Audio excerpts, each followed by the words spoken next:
You might have heard of the controversial show 13 Reasons Why. Today, we're going to be going over 250,000 reasons why we left the UK 250 years ago.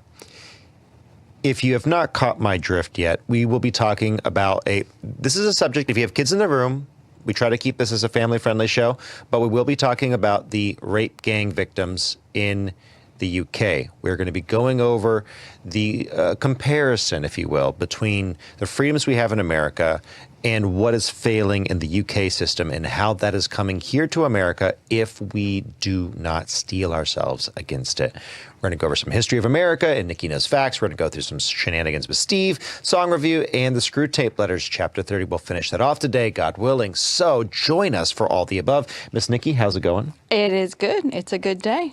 Amen. Glad to have you there. I'm glad to be here. To my left, I got Charlie. How's it going? It is going well. Happy Father's Day to all of our dads out there that are watching and listening. Hope you have a great day. Happy Father's Day to you, Steve, and maybe someday Ryan.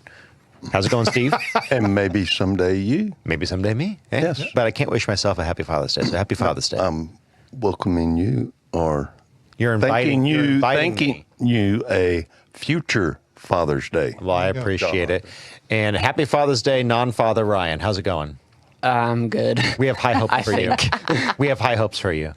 Okay, so speaking of paternal instincts, if this story does not arouse them in you, you are not alive. If you do not have a maternal or paternal response to this, go ahead and throw up the first cut, Mr. Producer.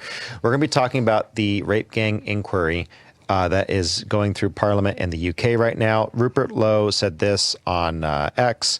Our inquiry report proves that without a doubt, there is an undeniable link between religion and the rape gangs. It's Islam. As a country, we need to find the courage to finally say so. And what you see on the right, the cover page of this report, going further back up just for a second, is it's a density map of where all of these are occurring. And if you're on audio, I'm sorry, but it's in the city centers where where the UK is importing migrants in this unfettered access with no vetting. You can see in all the population centers where they've brought them in, we have minors who are being trafficked in mass scale. Thank you, Mr. Producer. If you've missed this and you want a quick catch up, we're going to go ahead and play this following clip from the UK. It's, Great Britain News, gbnews.com. Go ahead and play cut 2, Mr. Producer. Huge bombshell news today. The rape gang inquiry report has just been published in full. It lays bare the astonishing scale of the rape, abuse and torture of potentially hundreds of thousands of young white girls at the evil hands of predominantly Pakistani Muslim men and men from other Muslim countries.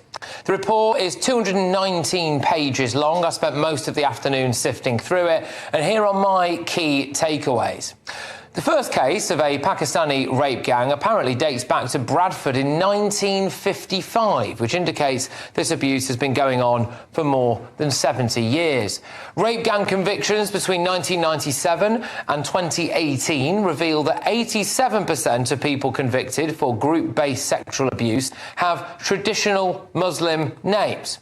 Analysis of 264 convictions for group-based child sexual exploitation between 2005 and 2017 found that 84% of the perpetrators were South Asian, with the vast majority Pakistani Muslim. Only 7% were white, 8% were black.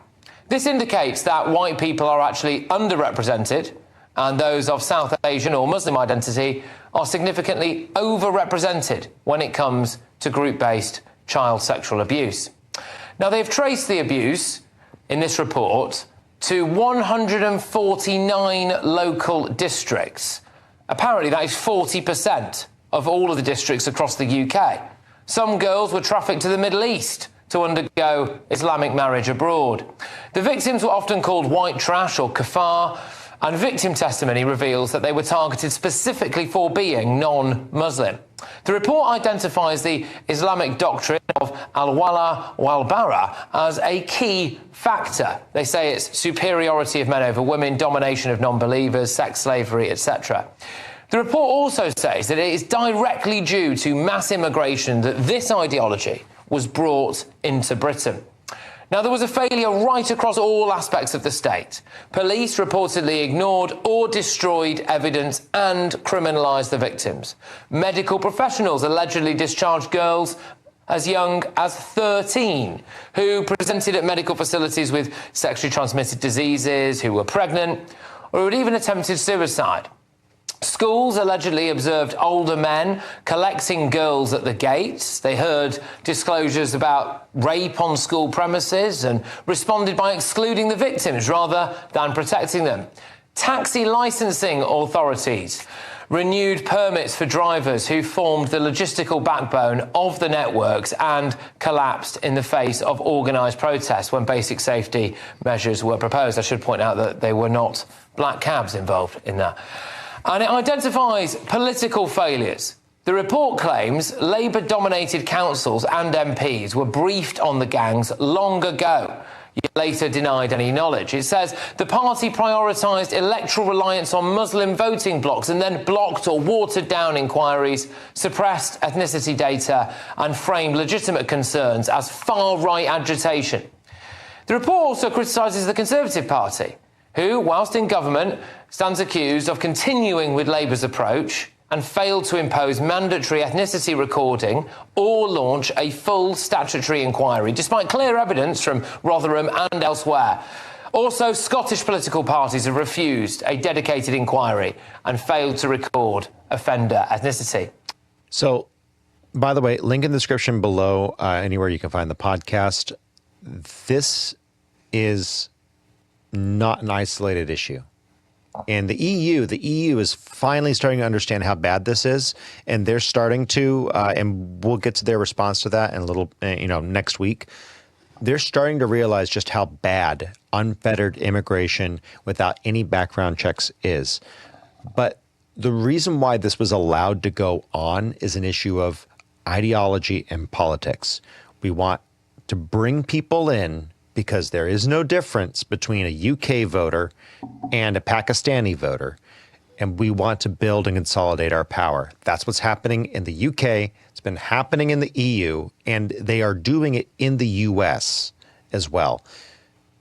They shut these women up. A lot of these were girls. We're talking 13, 14 years old. One of them allegedly had a alcohol bottle shoved into, again, if you have kids in the room, this is not a good time. You got 3 seconds, 2, 1, shoved where the sun doesn't shine and broken.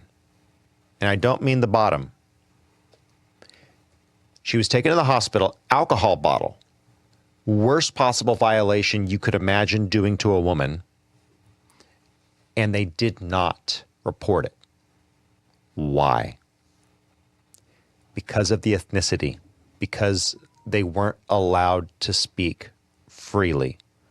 Why did we leave UK in the first place? What's the purpose of the Third Amendment? Why is it the Third Amendment? You're not allowed to, the Third and Fourth Amendment, you're not allowed to see stuff, and you're not allowed to put soldiers in civilians' houses. Those are those two amendments. Why are those so important? Why was that an issue? Because the UK was taking conscripts off the high seas, out of prisons, and they were housing them in American colonists' homes. What was happening in those homes?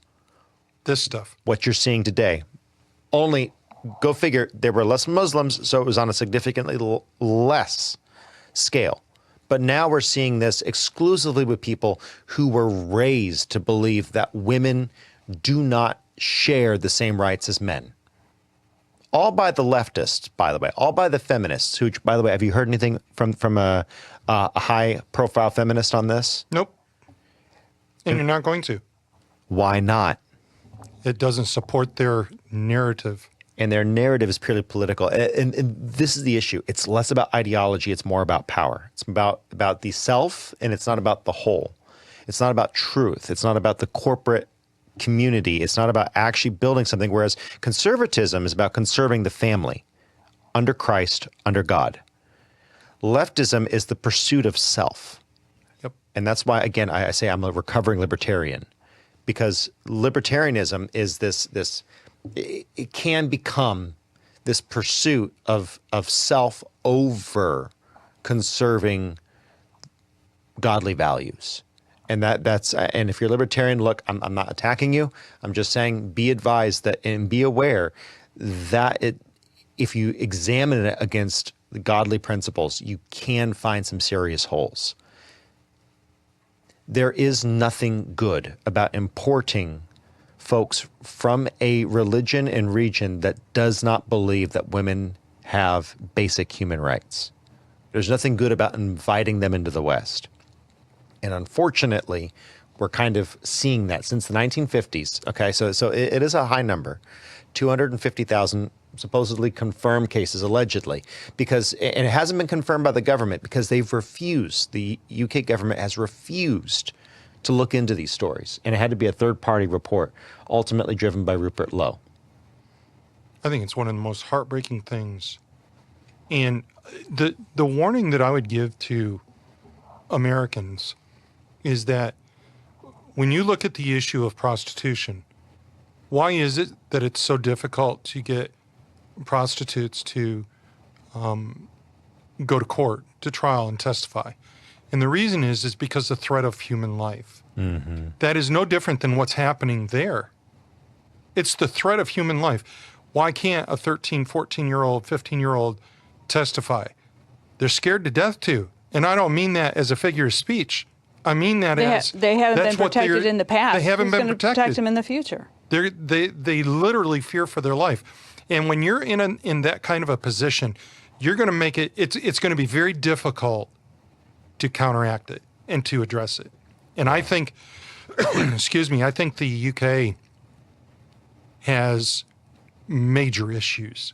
And I'm not sure how they recover from this. I'm not saying they won't, but you and I were talking earlier, in another 20 years, I would not be surprised if the UK looks like the Middle East.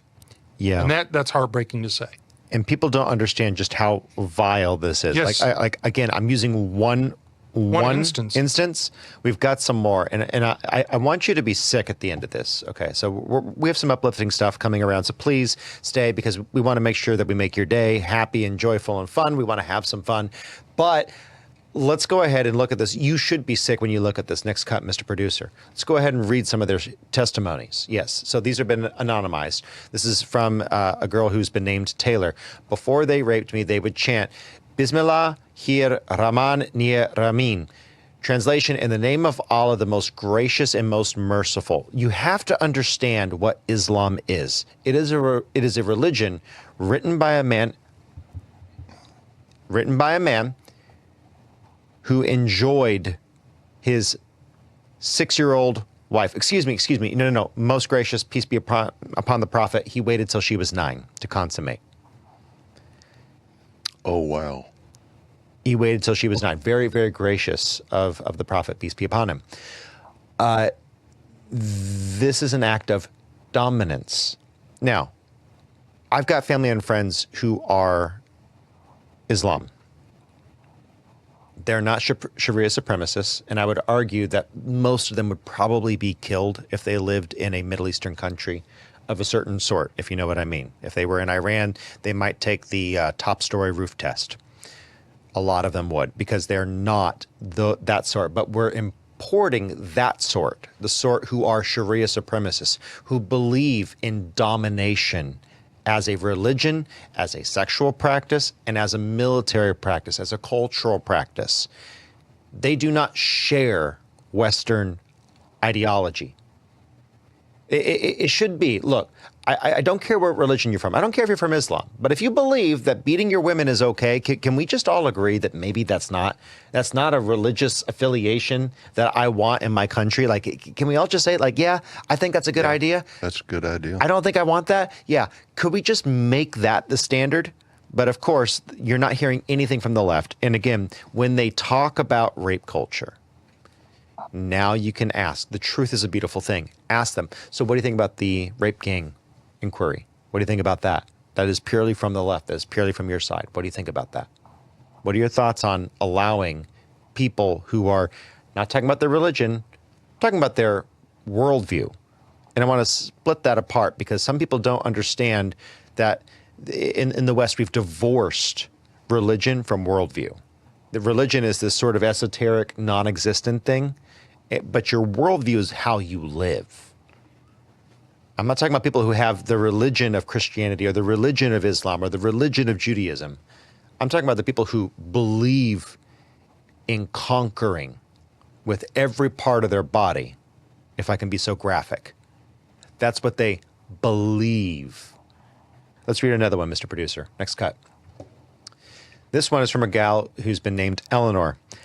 I had friends that were Muslim, girlfriends, and this never happened to them. They would be in cars with us sometimes, but the men would treat them differently. Next cut, Mr. Producer. This is from Jen. They had no compassion for young girls that are out on the street, and they would see us as slags, as white trash. English pig dogs came up a lot. Muslims don't like pigs. They don't like dogs. So they hate dogs, they hate pigs, and they put women on that same level as a pig. This is the mentality of people who are being imported. When we talk about the Great Replacement theory, which has been confirmed as the Great Replacement fact, they're doing this for votes. The problem is these aren't liberal white people from Boston or from Deutschland. These are people who believe women are dogs, they're pigs, they're animals. And some of them do it with those animals too. I'm just saying that is a cultural thing. That is something that they allow in their culture. We're importing that. Why on earth are we importing that? This one is one of the most heartbreaking ones. This is from Kate. Comments were constantly made suggesting that white girls and Christian girls were viewed as having had fewer morals or lower value, whereas Muslim girls were described by some of the men as having dignity and a higher moral standing. These comparisons were used to justify the way I was treated and to further humiliate and control me. I was also subjected to religiously charged comments designed to shame and dehumanize me, including statements implying that God had abandoned me or would reject me because of what had been done to me. This is one more. This is an anonymous quote. We don't have a name on this one. All these are anonymous. The main clash that I kind of had with the religious side of it was I grew up a Christian. I would wear my cross because it was something really, really special to me. It was just used as a way to break me down. They said, "Where is your God now? And why has your God forsaken you?" Think about that for a minute. Are these the words of thankful immigrants? Are these the downtrodden that are being brought in? Or are these conquerors who are reveling in the sheer stupidity of Keir Starmer and the EU and the liberal wing of the West? The suicidal empathy, it doesn't work out well. We need to bring back an understanding that we are not we should not be a secular culture. We've become that. We should be a Christian culture. What built this culture should be a strong Christianity and not this gay, limp-wristed Jesus, but the one that actually stood up, whipped the Pharisees. He talked to the prostitutes. He talked to the teachers of the law. He went into the Sanhedrin, which was the Senate and executive branch of the government, and he debated.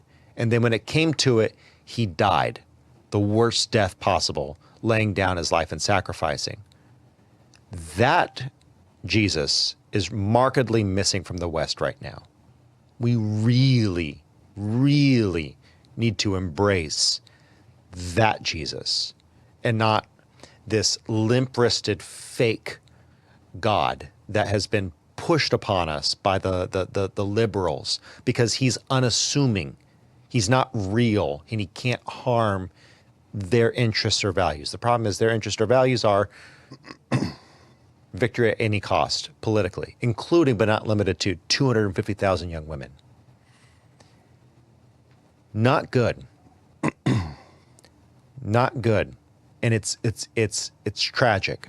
Well, it's going to be the real test is to see how the report is received in the UK and if the leadership even takes it seriously or thinks it's a fraudulent They're I going to think make the they try to claim. blow it off again. I think they'll. They're going to make the claim.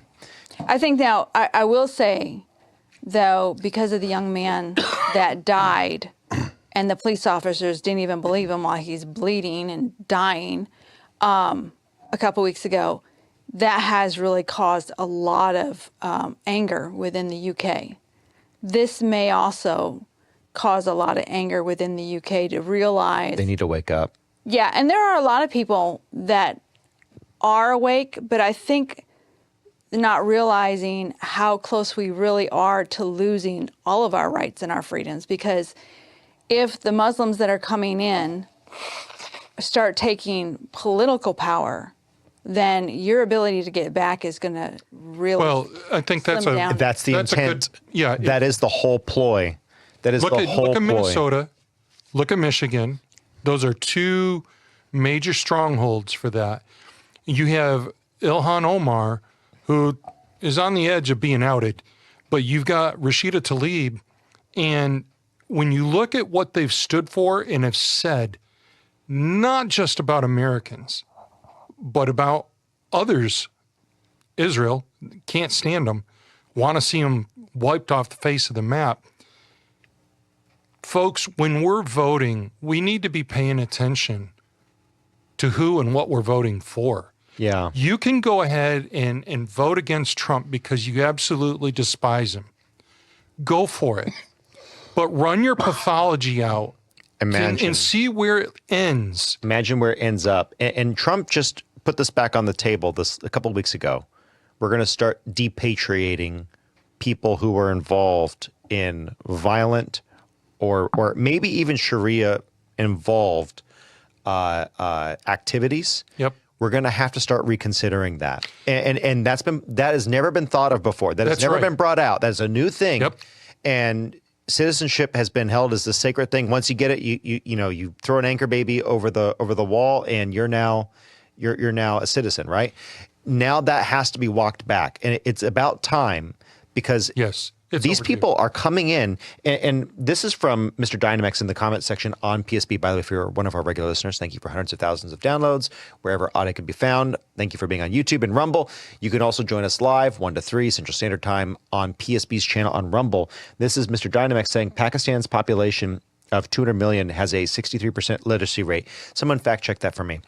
But 63% literacy rate, if it's not that, it's similar. It's low.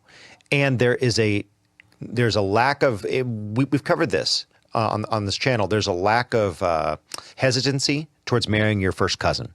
In fact, it is culturally acceptable. So that actually has bred people who are less self-controlled. They are physically and mentally handicapped, and I say that in the nicest way possible.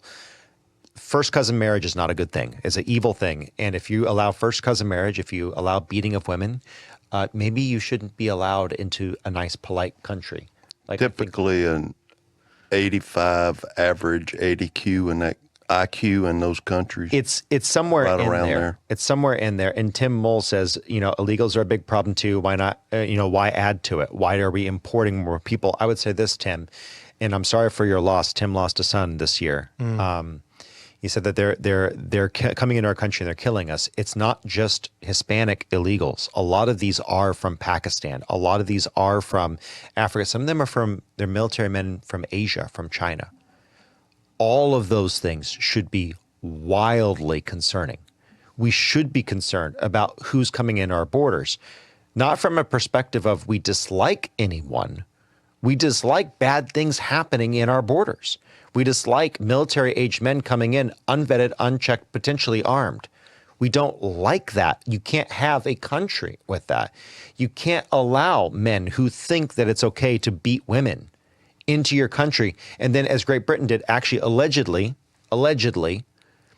they would actually move and carpool these girls, in some cases fosters, to these parties where the rape gangs would then run through. One girl said over 3 years, I believe she said 600 to 700. It was some number like that of men that had run her through Can I? as a minor. I'm going to as a minor. I'm going to say something here that this is just Epstein Island on a global scale. It's culturally Epstein Island. That's really what it is. I did check the literacy rate. From Wikipedia, it does say 63%. So thank you, Mr. Dynamex.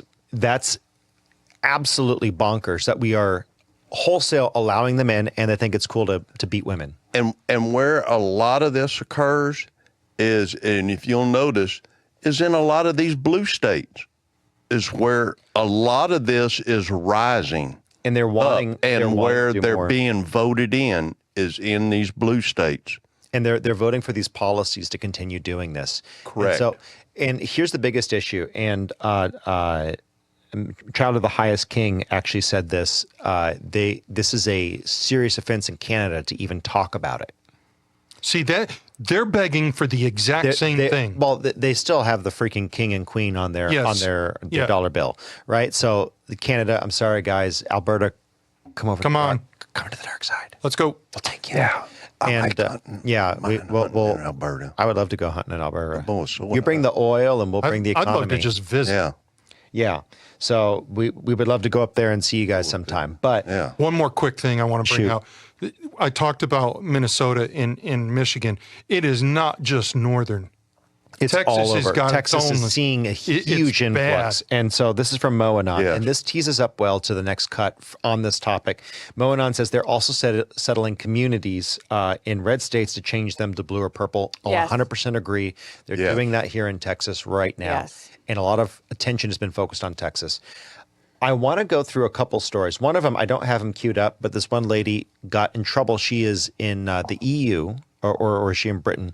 She's out there in Europe, and she literally only said it's mostly black and near Asian men, Middle Easterners, Pakistanis, and Africans that we have to worry about taking us and raping us. And this is a woman who has been raped. She was fined, and now she is in a court battle. She might go to jail for saying that as the victim. As the victim. And it is just nauseating. That is sad. So this is a different young lady off of Newsmax. And Mr. Producer, I'd love it if you could went ahead and threw that up there. This is a sad, sad story. Esta doença com a qual estão lidando no Reino Unido e Sam Woodhouse se junta a nós agora para falar sobre isso. Obrigado por terem vindo.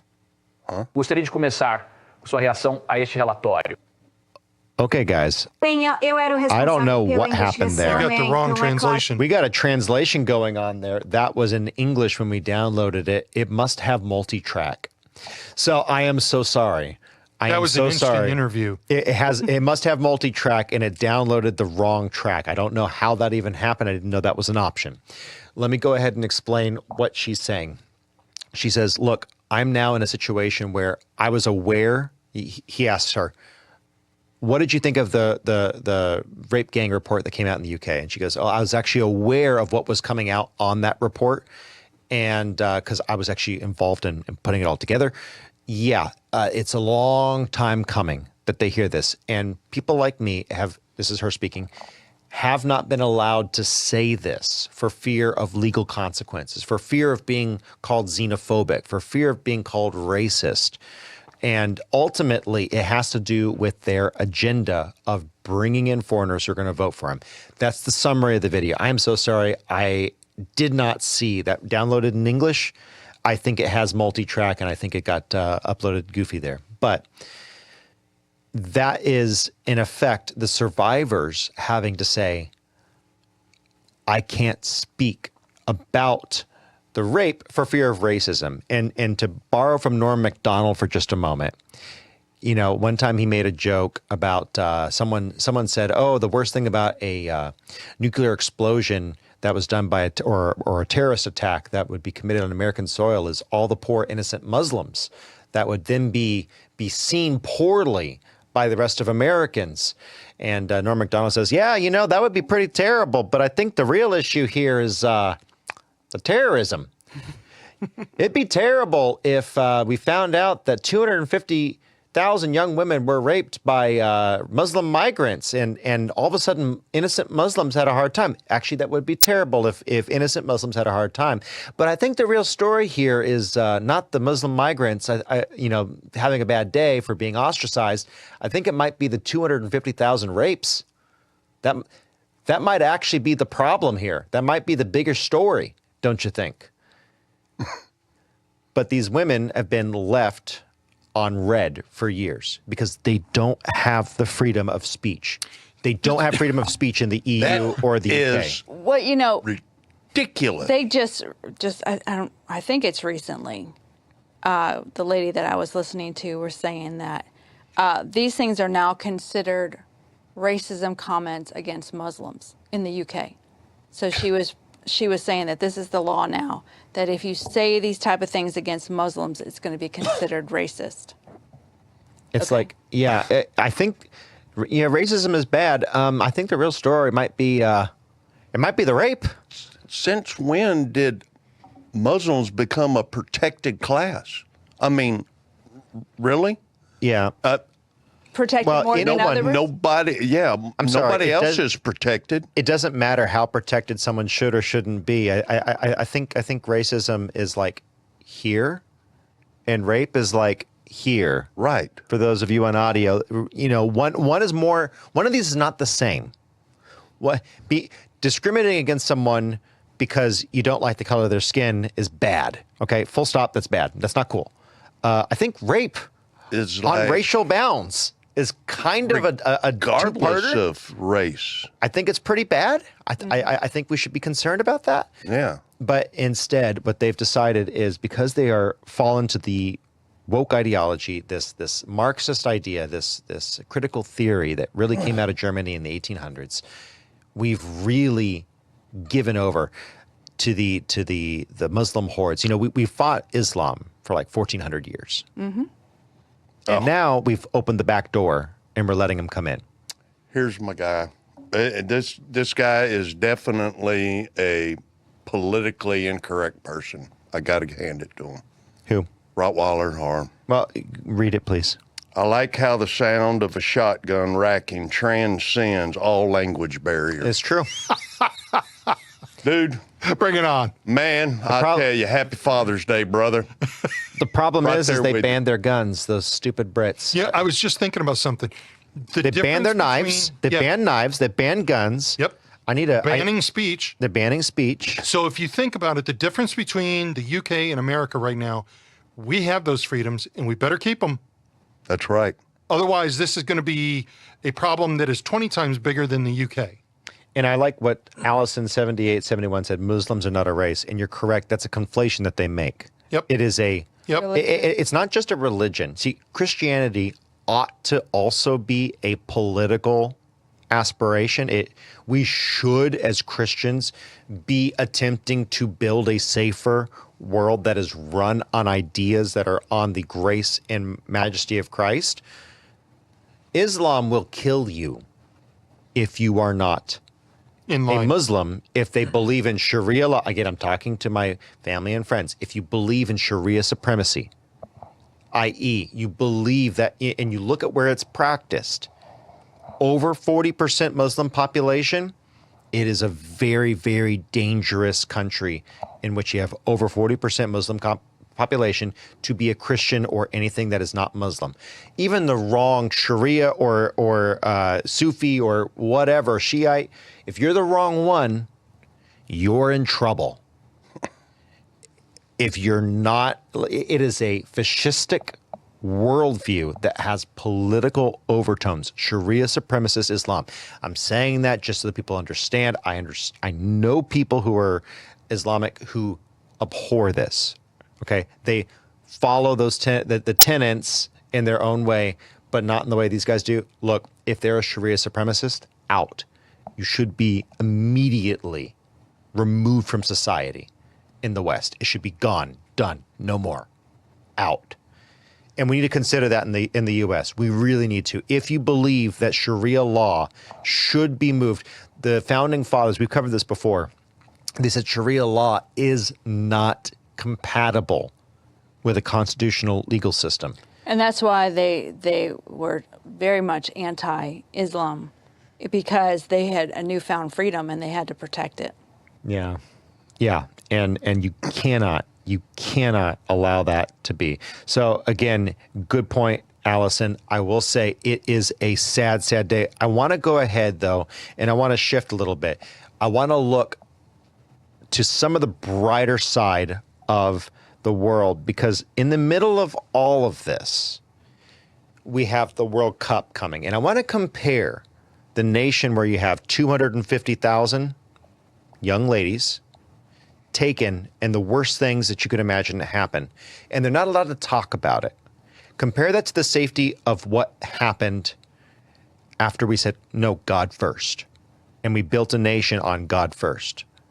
250 years ago, we said, enough is enough. You guys cannot do this stupid crap. You cannot subject our women to this. The U.S. left the U.K.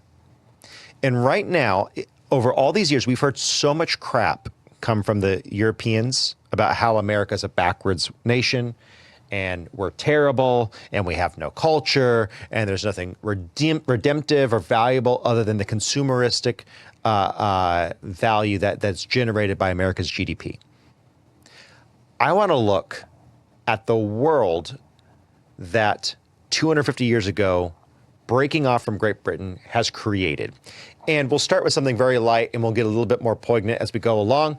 But I want to go ahead and pull up that cut, Mr. Producer. Be ready to pause this along the way. I want to look at a European's first time enjoying Sonic from the World Cup. Oh. It's a Scottish YouTuber. I think that's exactly what it is. Look, cornbread on the outside, sausage meat on the inside, corn dog. I get it. This is such a traditionally American thing that we just do not have in Scotland. And you know what? I get it. And for just 99 cents a day, that is a bargain. It's a simple thing, okay? But they're coming over, they're like, oh my gosh, this is only 99 cents. And if you watch the whole video, link in the description below, it's like 99 cents. It's only 99 cents. Next one, Mr. Producer. Go ahead and throw up cut number 10. Mesdames et messieurs, we need to talk about l'Amérique. As French, we need to stop saying Vive la France and start saying Vive l'Amérique. This place is incroyable. C'est incroyable. I just had Texas barbecue for the first time in my life. Poof. Better than any moment in my life. And I am married and have 2 kids. But in France, you have des crêpes, les petits pains au chocolat, les croissants. No, I give my left croissant for a Texas brisket. Don't even get me started on Costco. Costco is bigger than my village, Mr. where I Producer's live. face.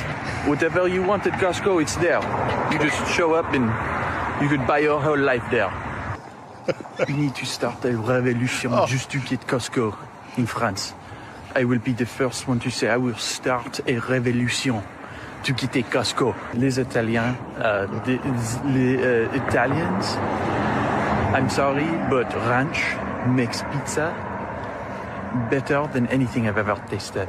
When you go to a restaurant, you leave a tip. It's because they're so nice. But my waitress, she came over and talked to us like we had known each other for years. It was like she wanted to be my best friend. And at the end, It's a different culture. I felt stupid not to leave a tip. In France, they want to take off the tip of my head. Speaking about how nice and friendly these Americans are, I think in France, I can count on one.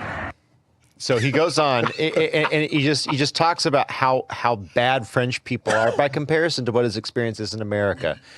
And you know, there's this idea that the United States is such a terrible place, and that the rest of the world is so much more sophisticated. They come here and they go, everyone treats me nice. He goes on to say, I'm just sitting and people wave at me. People come up and say hi to me and we start talking. He says, this is so unusual. This is not normal. Yes. In France, you'd also be at risk of, like some migrant or something doing something terrible. All of that to say, you have this benefit. In fact, and I got one more, Mr. Producer. I got one more. So if we could throw that up real quick. We got one more. And just kind of to shade the difference between America and these other places. Part of this comes from America's idea of bounty. Yeah, go and throw it up. I saw the end of the world in the US, and it's called Buc-ee's. They say it's a gas station, but that's a lie. A gas station has a sad sandwich and a coffee machine that never works. This place has 120 pumps. 120. Why? Are you refueling the US Air Force? Are you preparing for an alien invasion? That's terrifying. And the mascot is a beaver in a baseball cap. I saw grown men taking photos with a statue of a rodent. In France, we have revolutions. In the US, you bow down to a squirrel on steroids. And inside, the aggression. A man with a knife screaming, fresh brisket on the board. Sir, calm down. I just want sparkling water. Don't kill me. But I have a problem. I wanted to hate it. I wanted to be the superior Frenchman snob. But then I ate the beaver nuggets. I don't know what is in them. I think it's sugar, butter, and pure methamphetamine. I ate one, then I had the whole bag in the parking lot like a wild animal. And the toilets, I have to admit it, but they are nicer than my apartment. You could eat the brisket off the floor in the bathroom. It's cleaner than the hospital. So I have failed. I came to judge and I stayed for the snacks. I don't have the hat, but in my heart, I am wearing the hat. God bless the... So now I love that. you might be wondering why are we coming off of 250,000 young women raped and we're coming to this? You might be wondering what's different between the two cultures. One's a culture of bounty. One's a culture of hard work and wanting to serve others, of hospitality. And then you have a culture that's ultimately woke and sick, and it is dying, and it does not allow these women to speak. Which one do you want to live in? Well, a woke culture does not bring unity. Friendliness, and this is the problem in America where you need to make the difference. And especially Christianity, you want to be inclusive. You want to include people. And that's okay. That's good. But you have to make sure that you are disciplined enough not to bring in, to be inclusive, what's going to destroy what makes you friendly. You have to exclude some people. And so I actually want to go to de Tocqueville. And Alexis de Tocqueville, if you don't know who he is, he's a fellow who came to the States in the mid-1800s. And I want to read a couple of pieces from that. French guy, of all people. He came here and he was just as impressed in the 1800s as these gentlemen were. But what he noted was very interesting. And I believe that history does rhyme. It does rhyme. And he said this. He said, I do not know whether all Americans have a sincere faith in their religion, for who could search the human heart? But I am certain that they hold to it to be indispensable to the maintenance of Republican institutions. Religion in America takes no direct part in the government of society, but it must be regarded as their first political institution. I think those are some powerful words. What's the difference? You can see the difference. And he goes on to say a little bit more, and I want to get some thoughts from you on this one, Charlie. Go ahead and pull that up, Mr. Producer. Next cut. In America, I have seen the freest and most enlightened men placed in the happiest condition that exists in the world. It seemed to me that a sort of cloud habitually covered their features. They appeared to me grave and almost sad even in their pleasures. The state of a man in the United States is essentially changing. They clutch everything, hold nothing fast, but grasp at all to lose it. They are forever brooding over the advantages they do not yet possess. It is a strange unrest of so many happy men, restless in the midst of their prosperity. They're always seeking more. They're always driving to something new. They're pursuing something. And actually, another historian, Max Weber, described this as the Protestant work ethic. Mm-hmm. That's something that you don't have in Europe, and it never really strongly existed, was the Protestant work ethic. And it's nothing against our Catholic brothers and sisters, but we're specifically speaking to this unique thing that happened in America with the awakenings, where there was this pursuit of excellence, this restlessness. You're always going towards the next thing, building and growing. That is unique to America, and we really need to protect it. And we are losing ground on that. Big time. With a younger generation, which is the youngers are coming around, I think. And yeah, I would say there is a revival among the younger generation, but there's also a serve me, I deserve it. Mm-hmm. I'm entitled, and that is entitlement brings poverty and brings misery. Yes, it does, and so does the soft tyranny of the cultural shutting down of individual thoughts and freedoms. And that's a great segue. Next cut, Mr. Producer. I want to go ahead and read one more cut from Democracy in America. He said, speaking of the soft tyranny that he witnessed and he was concerned about in Europe and potentially someday in America, it covers the surface of society with a network of small, complicated rules, minute and uniform, through which the most original minds and most energetic characters cannot penetrate to rise above the crowd. The will of man is not shattered, but softened, bent, and guided. Men are seldom forced by it to act, but they are constantly restrained from acting. Such a power does not destroy, but it prevents existence. It does not tyrannize, but it compresses, invenerates, extinguishes, and stupefies a people till each nation is reduced to nothing better than a flock of timid and industrious animals, of which the government is the shepherd. Boy, he described America right there. And even more so, the UK and Britain. In a big way. And this was his fear, was that you were going to have this soft tyranny that was applied through culture, a negative culture, the culture that he was worried would grow out of the Enlightenment and hit America. What are we seeing in the UK? A bunch of industrious animals shepherded by the government, and they are herding them into pens, and they're putting the lambs in front of the wolves. That is the difference between us and the UK right now. Subject to change. Yep. Subject to change with one election cycle. We could be there.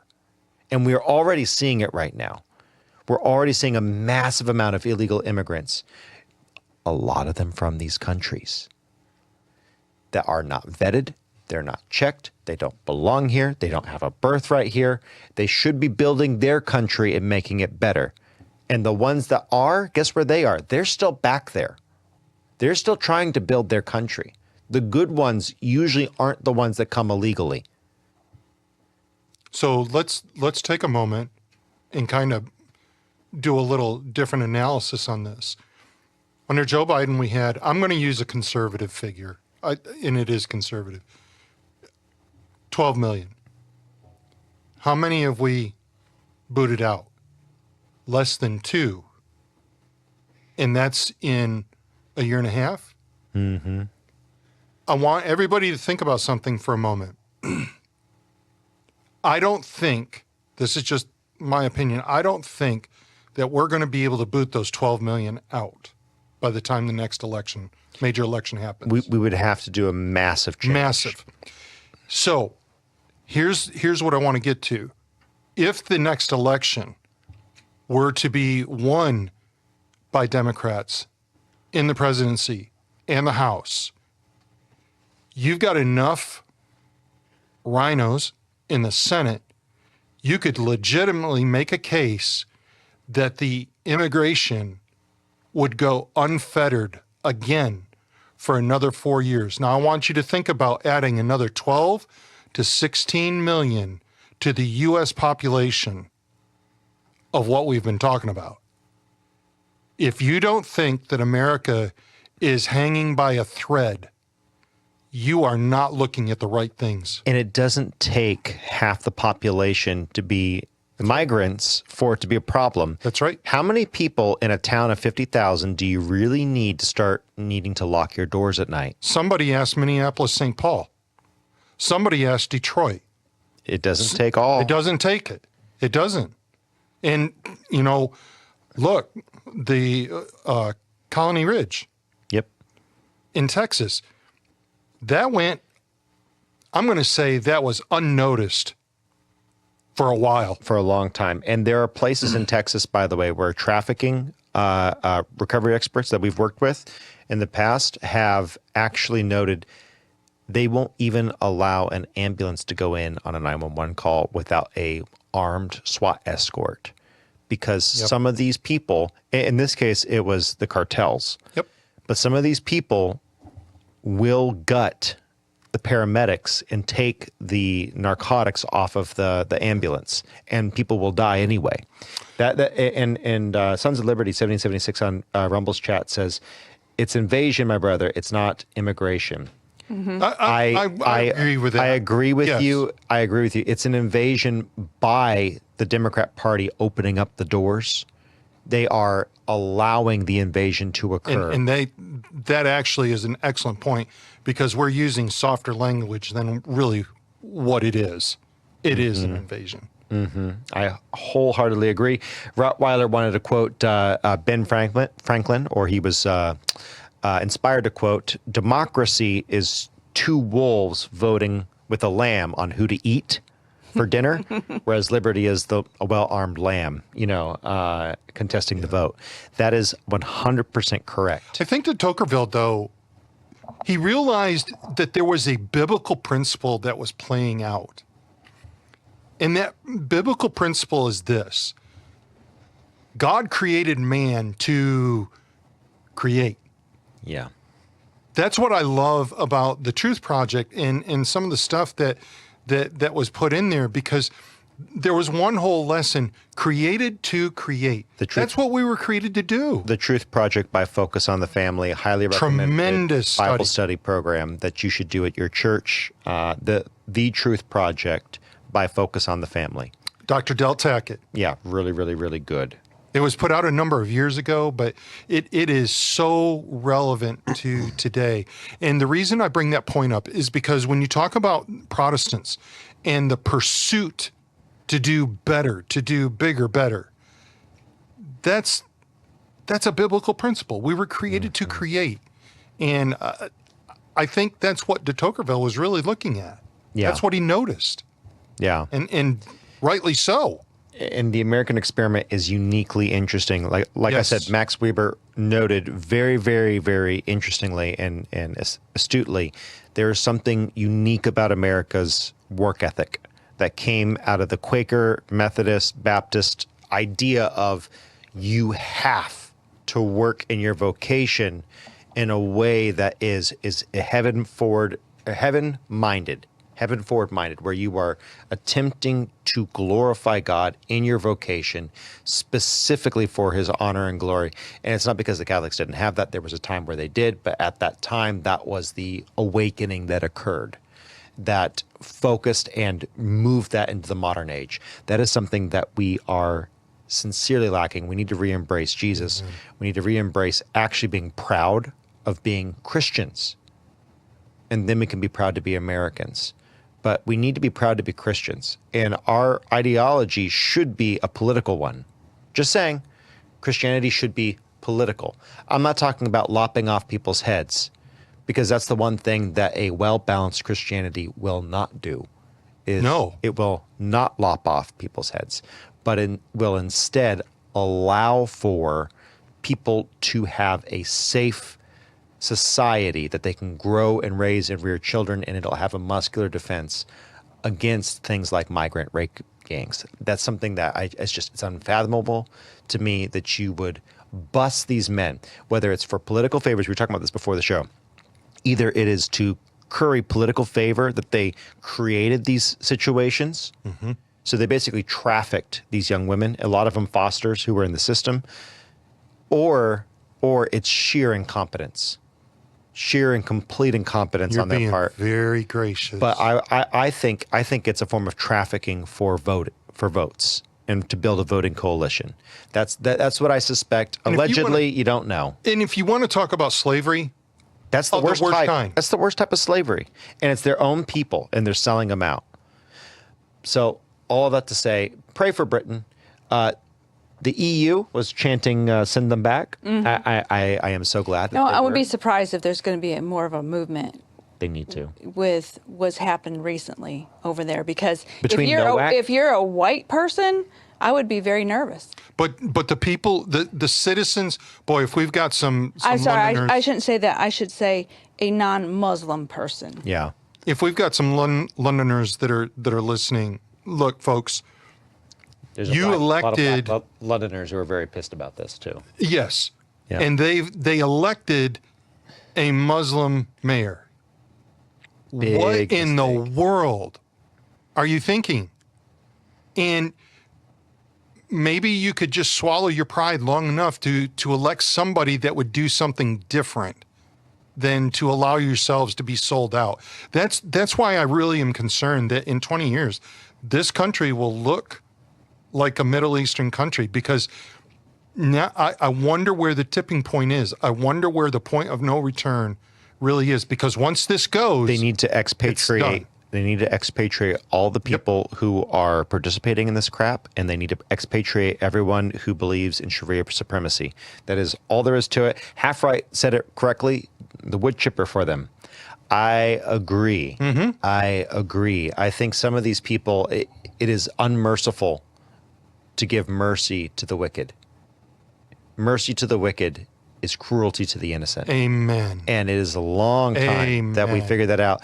A lot of these people who are saying they hate America or they hate UK or they hate EU, go home. And if you don't want to go home, we'll send you home. And if you We'll come buy back, your ticket. and if you come back, you'll swing for it. Like that should be our policy. That is more than gracious. That is more than kind to say go home. And we should go ahead and we should adopt that. And you shouldn't be afraid to say that. It's not a bad thing. It's not a bad thing. I'm up for something lighter. How about some Nikki Knows Facts? Oh, inept robber. No camels are allowed on the highways in Nevada. What? He has a hacksaw. This is not a mannequin. This is a human corpse. I love that intro. Second. You like It is that intro? great. It is great. I had to go through and find a bunch of the most interesting little tidbits from different pieces of Nikki Knows Facts. There's some good ones. There's some good ones for sure. Yeah. Well, we are traveling the last 250 years through America, and we are coming up to 1976 to 1992. Ooh, and does anybody know what 1976 was? The bicentennial. 200 Yeah. years. Boy, that America. that was special. How old were you, Steve? In 76, 16. Charlie and I were 11. 11. Yeah, at that time. So I do remember that. This was How 200. old were you, John Arthur? He wasn't even born. I was a twinkle in my parents' eyes. We weren't together yet.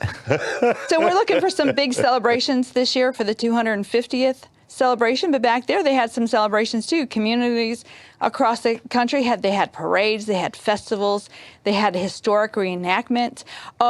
They displayed the American flag. I think we still should do that. Very patriotic during that time. One of the most memorable events was the gathering of tall, and I would have loved to have seen this. I don't think I did.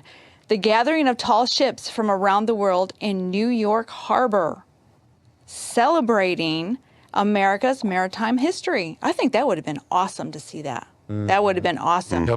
Yep. Gerald Ford was president at the time. You know, the bicentennial reminded people of their freedom and the cost of their freedom. I hope the 250 years will also be a remembrance. Hopefully people figure it out. Trump said he was going to make a much bigger ado of it than what I've seen so far. I hope he does. I loved the White House thing that just happened. I don't know. I don't see anything happening like all of these small town parades being encouraged. I don't see that. You saw that in the bicentennial.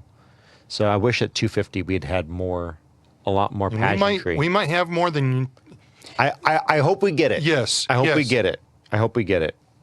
All right, moving on. We're going to talk about President Jimmy Carter. Now, what's the first thing that comes to your mind when I say Jimmy Carter? Charlie? Hostage crisis. One of the weakest. Prior to Joe Biden, the weakest president that ever took the White House. And I am not slamming Jimmy Carter as a man. There's a lot of good qualities about Jimmy Carter. You don't need to say that. We're good. Well, no, I'm not trying to be politically correct. I think there's a lot of good that he meant. But when it comes to governing a country, Yeah. the worst. So, Steve, Absolute worst. what's the first thing you think of when you say Jimmy Carter? The words escape him. The peanut crop dying. Peanuts. You know what the Peanuts. first thing I think is inflation. Because during that time, 17%. yeah, the economy was slow growing during that time, Long and gas the lights. rise of prices. So that was the energy crisis. Now there was political issues in the Middle East, which caused this energy crisis. And so what I want to call him Jimmy Stewart.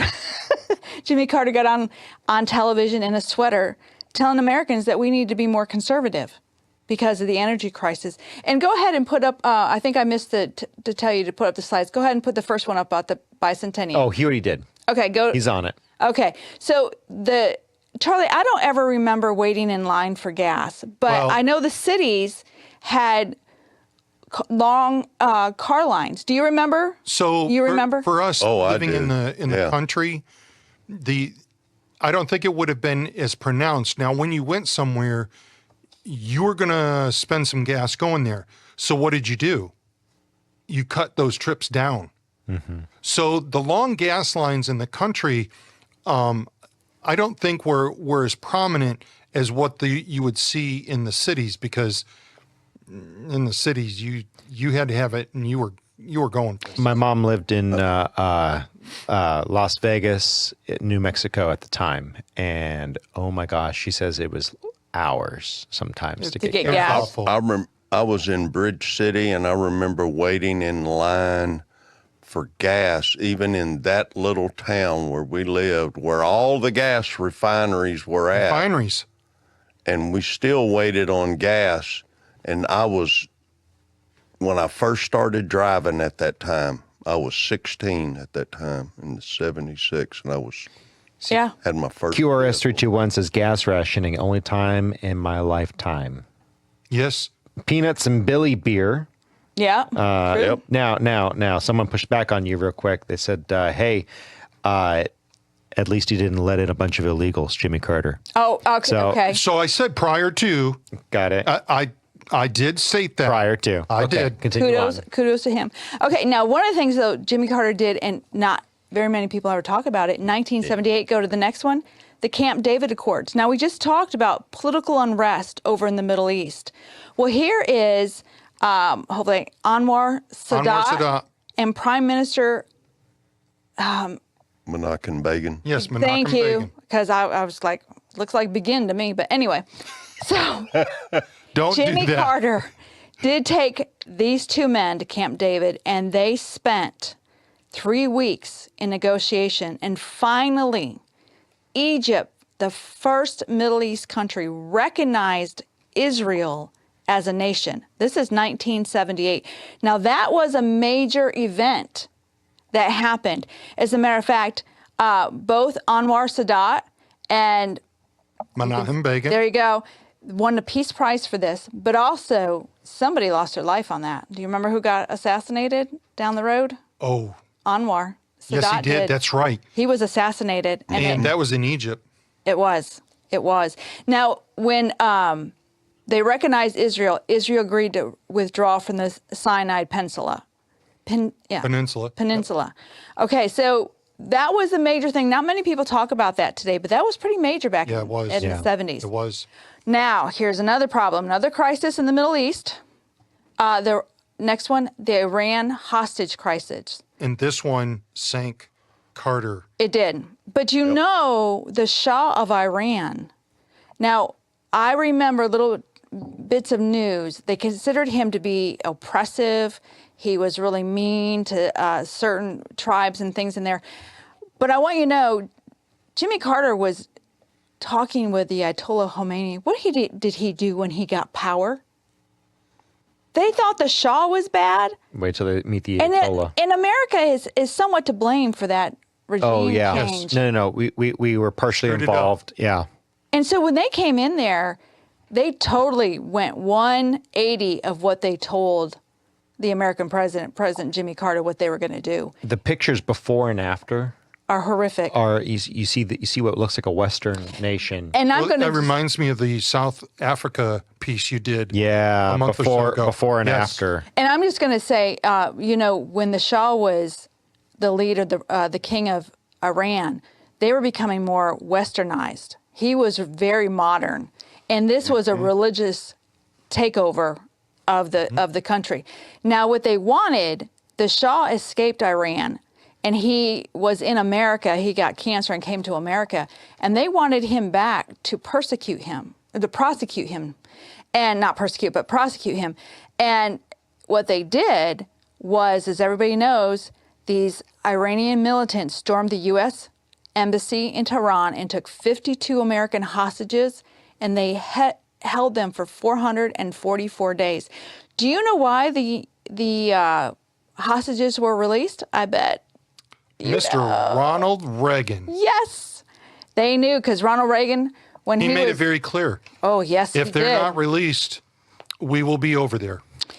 That's right. And I was, I want to say, gosh, was it the day before the inauguration? It was. Oh, score one January for Charlie. 20th, 1981, the hostages were released. And the next day, I believe, was the inauguration. That's right, of Ronald Reagan. Now, he ran. They said this was a turning point in American politics.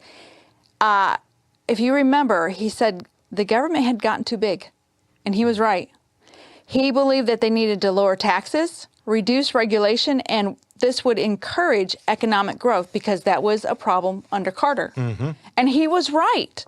He was absolutely right. He focused on tax cuts, controlling inflation, and promoting private enterprise. And interest rates came down. They did come down. One of the things, when I say Star Wars, who do you think about? Ronald Reagan. Ronald Reagan. He's the one that initiated it. It was. He was also called the great communicator. Now, he had a special saying. Do you remember what that was, Steve? What was one of the sayings that he had? I don't remember. Mr. Gorbachev. Tearing down that wall. Yes. Probably during his pregnancy, or pregnancy. He was presidency. We were talking about pregnant. expectancies You know earlier. what? It's comedy hour when I start talking, because you never know the words that are going to come out of my mouth. You know what I'm saying? Uh-oh. So I think, really initiated a lot of the Soviet Union, and the breakdown of that was during his I time. remember that broadcast. Mm-hmm. That was a powerful moment on TV. It was. And going on to the next one, we're going to talk about the space shuttle program and the Challenger disaster. We've been talking about the space program for a couple episodes now, but they had a project where they wanted to put a teacher into space. They wanted to do this to show their students that ordinary people could go to space. And thousands applied for this position. And Krista McAuliffe was selected. If I said her name wrong, I apologize. You got it pretty good. So I remember this day. I'm sure John Arthur, you don't remember it. Ryan doesn't remember it. But I remember the Columbia vividly. Not the challenge. We watched this live. I was at work and watching it on TV. January 28th, 1986. We The were Space watching. Shuttle Challenger live on television just 73 seconds after liftoff. It broke apart. It killed all 7 crew members. It was shocking. It was kids in school were watching this live. Yeah.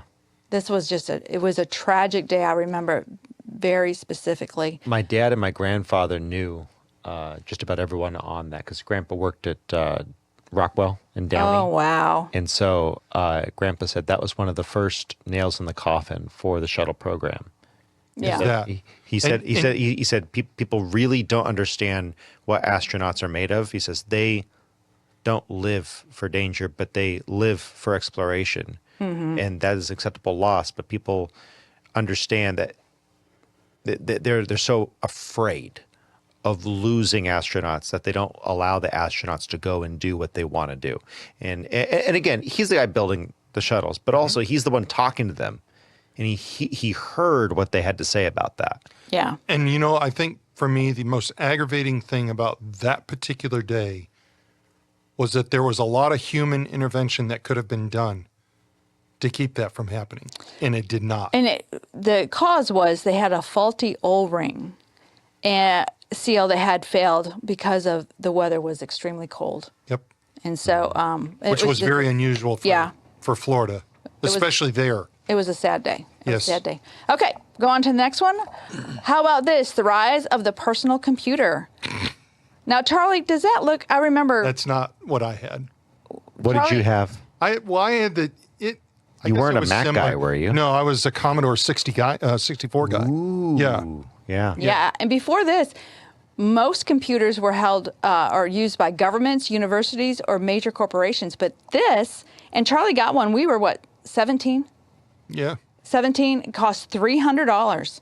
Must have been in 1982 Did Yep. you, because we graduated in 1983. Charlie, did you look like that kid when you Somewhat. were doing it? Somewhat. sometimes? So, Charlie, tell us, what could that computer do for you? Not a lot. $300. Yeah, not a lot. You could program on it, which I didn't. I should have done more programming.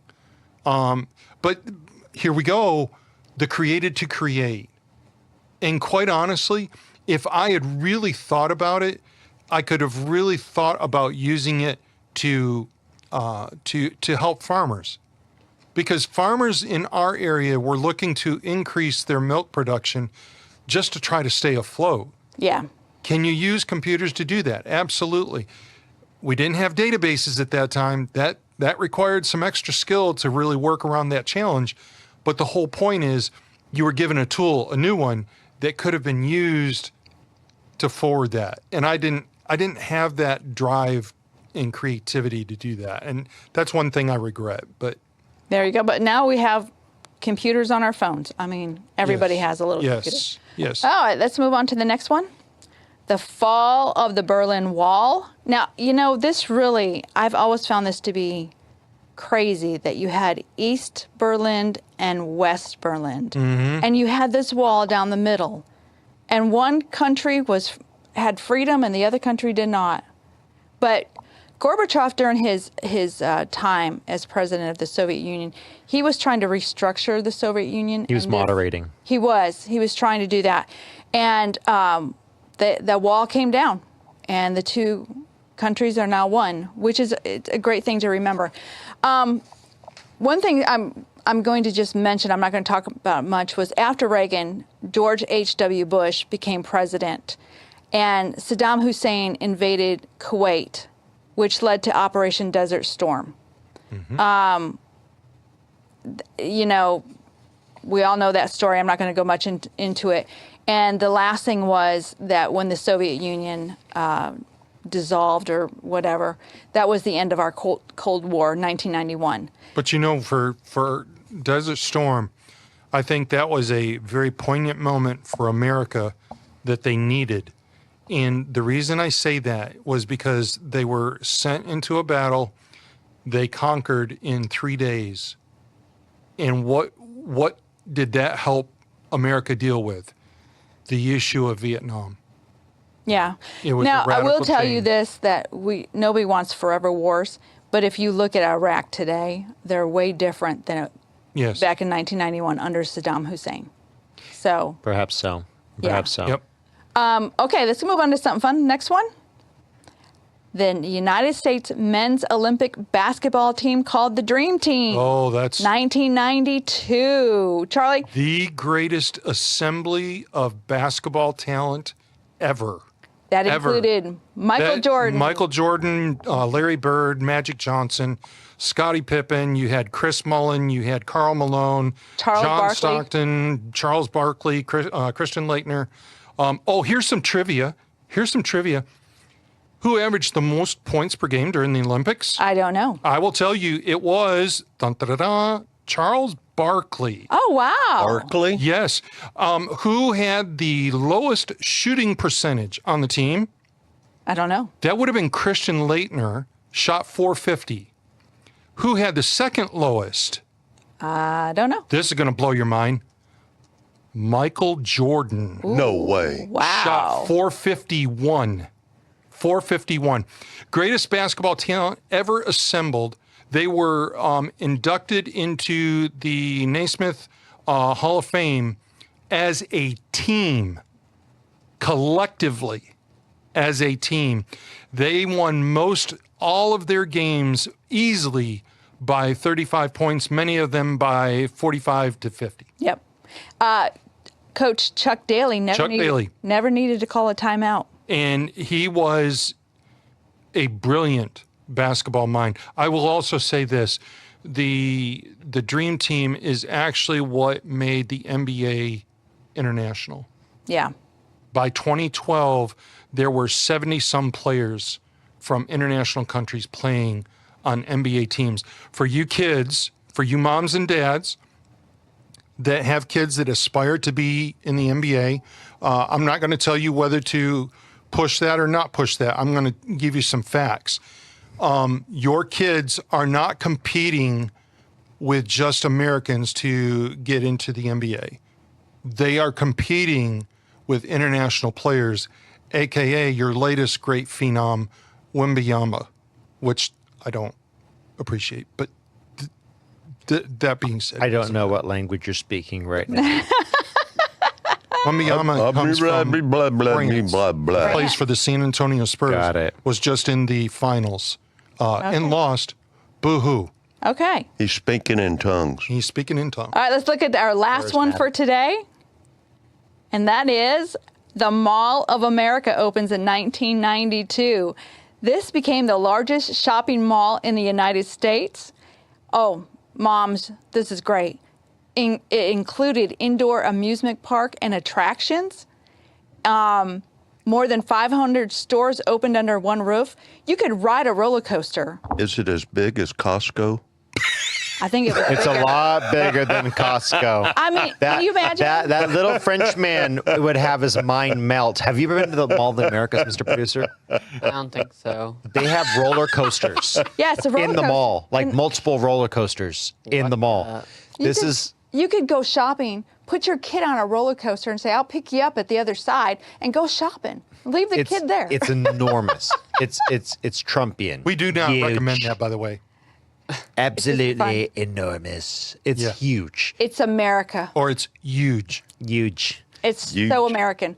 And that is our Nikki Knows Facts for today. This has been Nikki Knows Facts. You know, also the Mall of Wow. the Americas. That is the place where that fellow, he stopped a mass shooter from 40 yards away. Oh, that's right. That's right. 40 it was. yards exactly away. right. In the, And- in the noggin. He did well. So he dropped 10 shots off, I think, or 12 shots off, I believe it was. He had 10 on target at 40 yards. So we should all aspire to be that good with our concealed carry. Anyway, Boy, that's speaking of concealed carry and the like, this is time for Steve Shenanigans. Right No, on. yeah, it's 26, brother. 26. I can go shoot me a buffalo. nope. Stay out of my garbage can. I'll keep it to myself. Yeah. That's right. Came in. I told you that was getting clipped. Oh, I love it. I love it. Oh, this show has too much fun. Okay, so if you guys don't remember from last week, I told him that was going to be clipped. So You need to watch last no, week's you have to watch episode. last week. Yeah. Yeah. Yeah. It was good, though. It was good. Minute 127, I believe. But go ahead.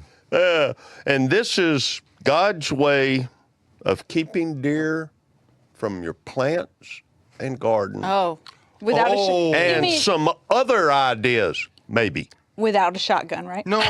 Without a gun. Without a gun. Okay. Other ideas, maybe. Okay. Maybe. Let's go. First one, sir. And while you're out figuring these things out, Lavender will do it? look here. More lavender. Are you Lavender serious? again. How about that? I'm going. I'm Amazing, telling you, isn't it? We're Yeah. getting more lavender. Lavender. And you know why? The strong scent and odor and the tannins that come out of the lavender, the same thing that keeps the other animals away. The So- strong odor from the lavender helps keep the deer away. The strong scent. Does it de-stress them so they're nice and supple for the taking? Is that what the massage therapist is doing? Is making me supple so he can shoot me through the liver? No, I'm thinking, can I shoot my deer from the second floor of a hotel? There is no law a saying you bow. can't outside of. Just can't shoot a buffalo. Not a no, buffalo. No, No camels that's that not are a real walking law. down the street. No camels walking down the street, but keep Correct. on going. Next one, sir. Look, Look at there. Another one. Rosemary again. Rosemary. Yes. Can Rosemary you and thyme. imagine Need that. rosemary?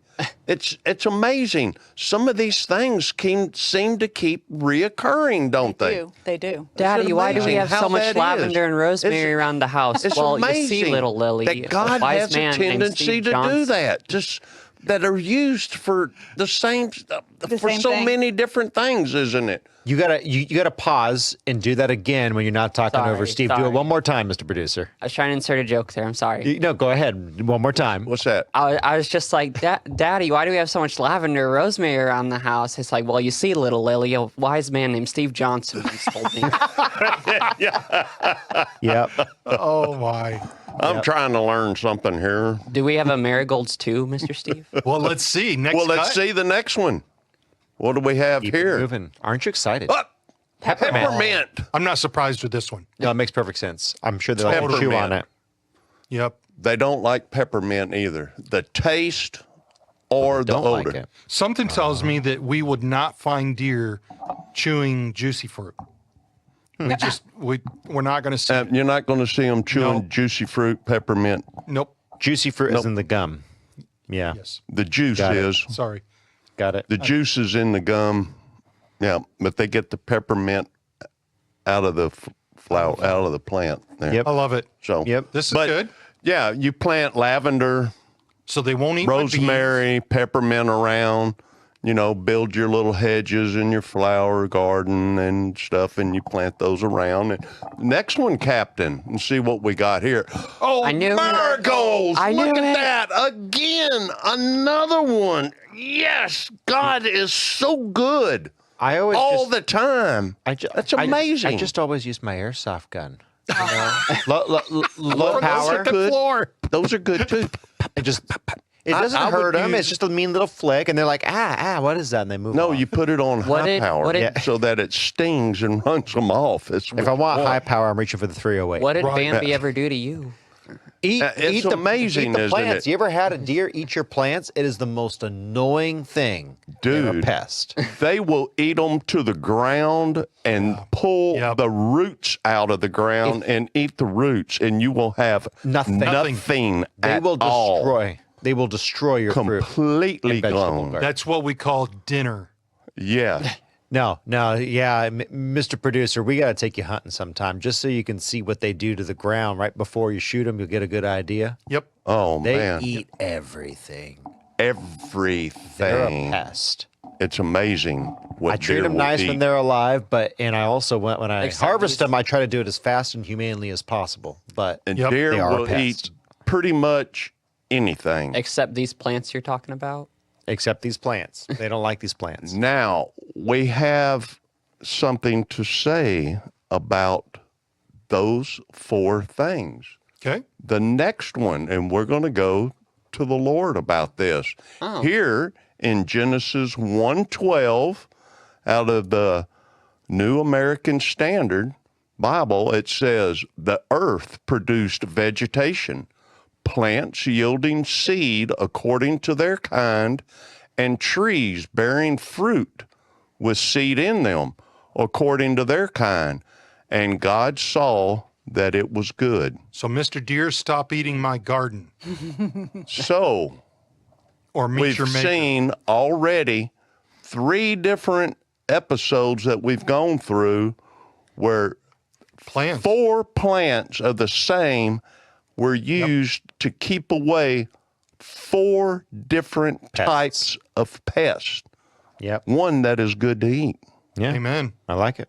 Okay. And can be used for the same thing and keep away multiple types of pests. Well, all the bugs are good to eat if you listen to the World Economic Forum. Hello? That's right. And make nice burgers out of them. Yeah, Bug bug burgers. That's right. Is that what they were Wonder eating who's in going to the- be making them.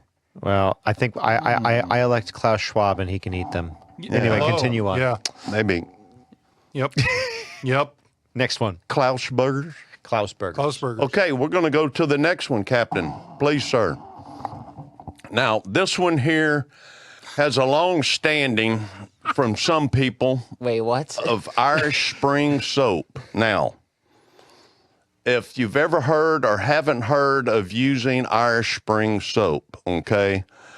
Now, what is done with this? People will take it and cut it up into little chunks or into shavings. You can take like a cheese grater and shave it, okay?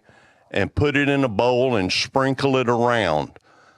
And people will say the odor from the Irish Spring will help get rid of the deer. Okay.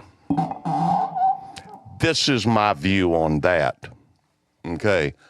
Only works for wild deer. And what I mean for wild deer is that I'm talking deer that are not familiar With humans or deer that have very much contact If with people. If Irish Spring comes along with food that's feeding it, then it's now a Correct. fine thing. Otherwise, it's a foreign smell. Correct. Yep. Because I've experienced, this is my experience. I have taken Irish Spring Clip that. before I was gonna say, Continue and on. used it, messed with a guy one time, this guy's just and so took grated some Irish Spring and sprinkled it around this guy's stand. And you know something? For 6 months, no deer came around this guy's stand. That's dirty. That's mean. Now, Someone this must have is done that to out my in the stand. woods Yeah. where deer don't run into people. Yeah, And it works on deer like that. I believe it. But you get into a rural neighborhood where deer move around and stuff, or come into your yard to eat your bushes or your garden, and you put it out, it's not going to work because they're too used to smelling people. Right. And I will say this because Charlie and I, the last place we lived, we would drive through this neighborhood. We would take our grandkids and drive through this neighborhood because the neighborhood was full of deer. It would be in 20, 30 deer. in everybody's yard. I mean, And they're laying down. and they're laying down, and they're just like, and my grandkids would be like, "Oh my goodness, what's going on?" And they would get up and they cross the road. Your car would be going. So they were very used to people. And you see feeders in people's front yards. That's not what you want to do with deer folk. No. Yeah, it is. No. Because when Well, hunting season, okay. when bow hunting Okay, season comes, I'm out there.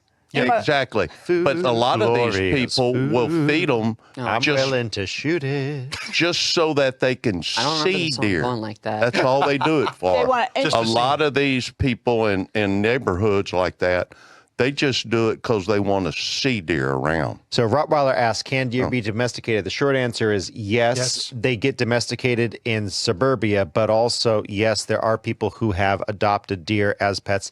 They are not as intelligent as dogs. They're somewhere between a dog and a rabbit on the intelligence scale. Right. They are mammals. And even though we love eating deer, you should harvest them humanely and quickly. If you go to harvest like any animal, you should treat it with respect. Correct. And you should do it quickly and cleanly so the animal doesn't feel any more pain than necessary. Correct. No Yeah. suffering of any kind or anything. Don't like that. As Correct. as avid hunters here, we would agree. We don't. Yes, we don't. We don't want completely them to would ever agree suffer. with that.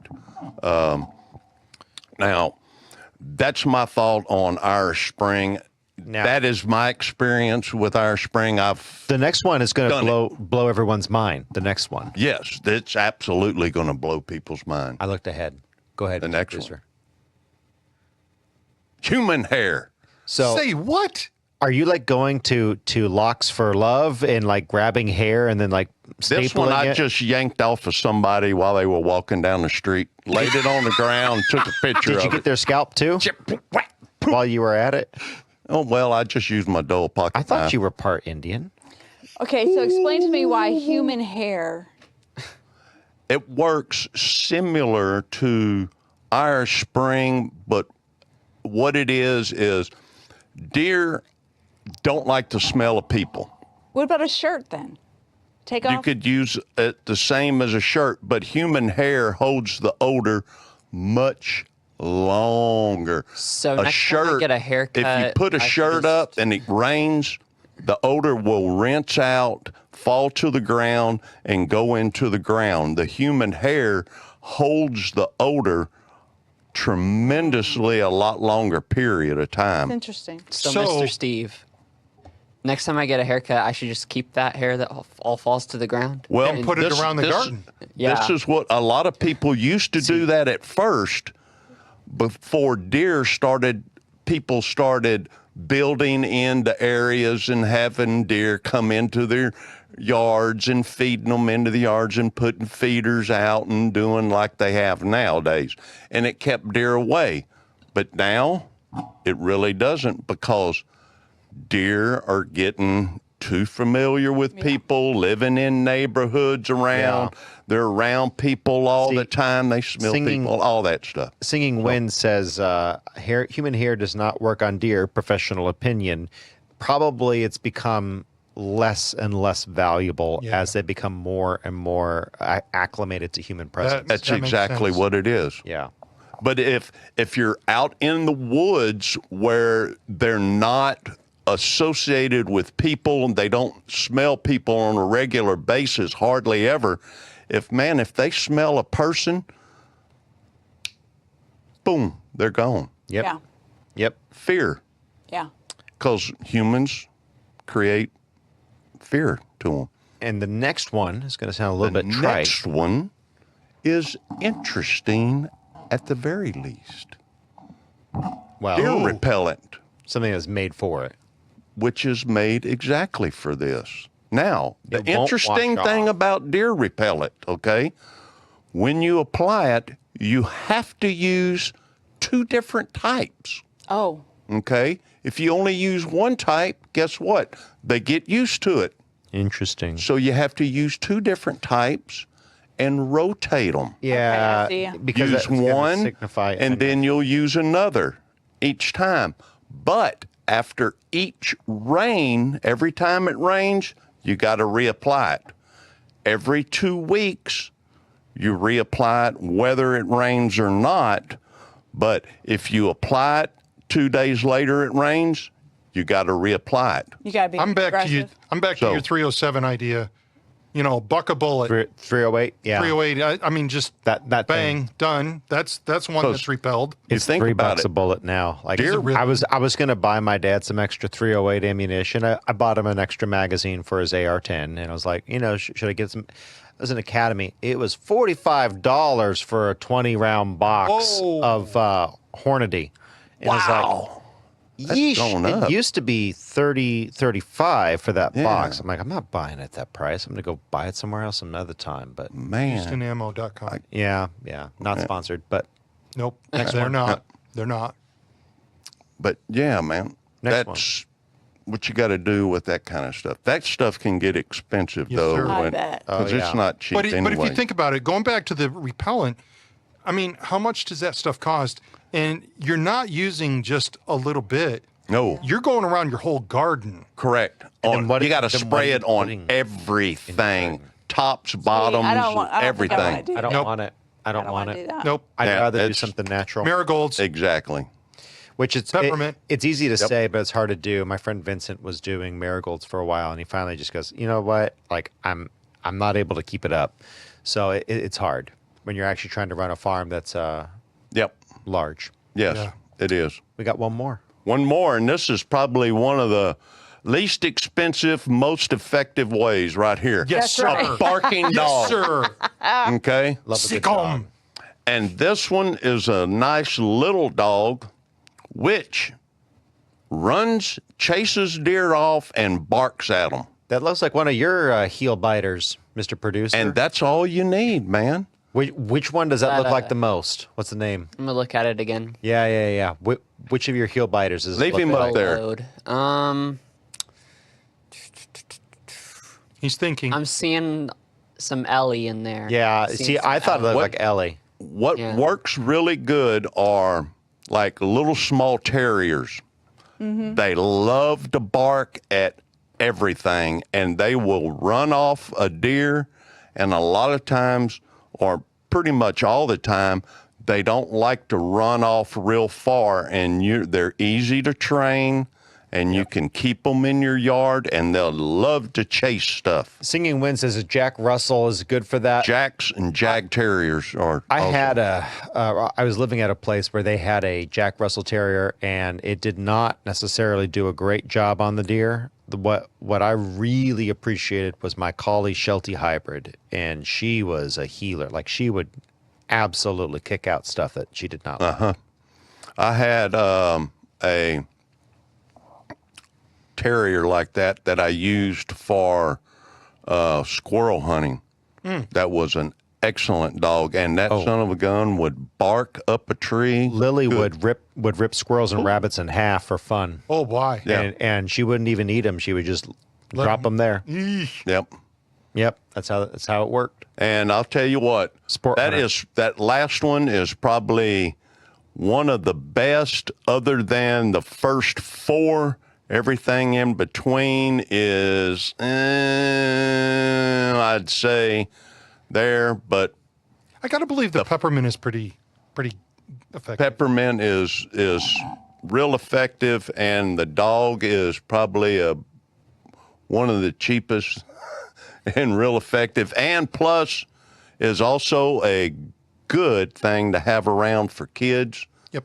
Also, and a good family pet. Yeah, Canadian Buchanan, I think is how you say Bacon that. cube? Says has bacon on. Yeah, bacon on. Thank you, bacon on. That makes more sense. I got a Shih Tzu who's scared of the dark. I mean, I like that. we have 4 Chihuahua mixes, and they're scared of thunderstorms. Yeah, A lot of Chihuahuas. dogs are, though. Yeah. Unless we put on relaxmydog.com, then they'll calm down. Oh my goodness. Oh, so it has to be that exact one. Whoa. Okay. There's a clip. What did you just say? You heard me. Relaxmydog.com. You put it on, they play some nice music, they calm right down. Relax my Are we dog.com. serious? My mom found it. Speaking of relaxing, Oh, my goodness. we got a really relaxing segue to the next segment, songs review by Ryan. Let's go.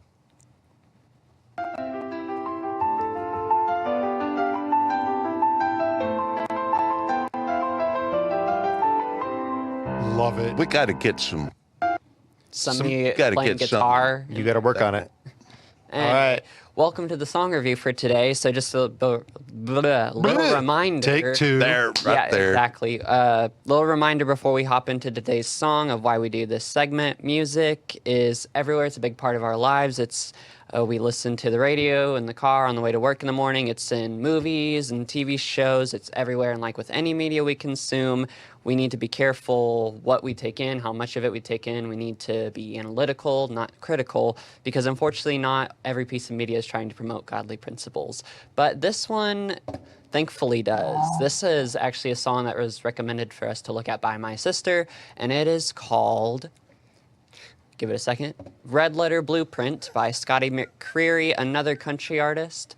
If you can't tell, me and my family are big country music fans. So let's dive in here. The first verse is, "It's been passed down, gold leaf and worn out leather. It leaves no doubt between what's right and wrong.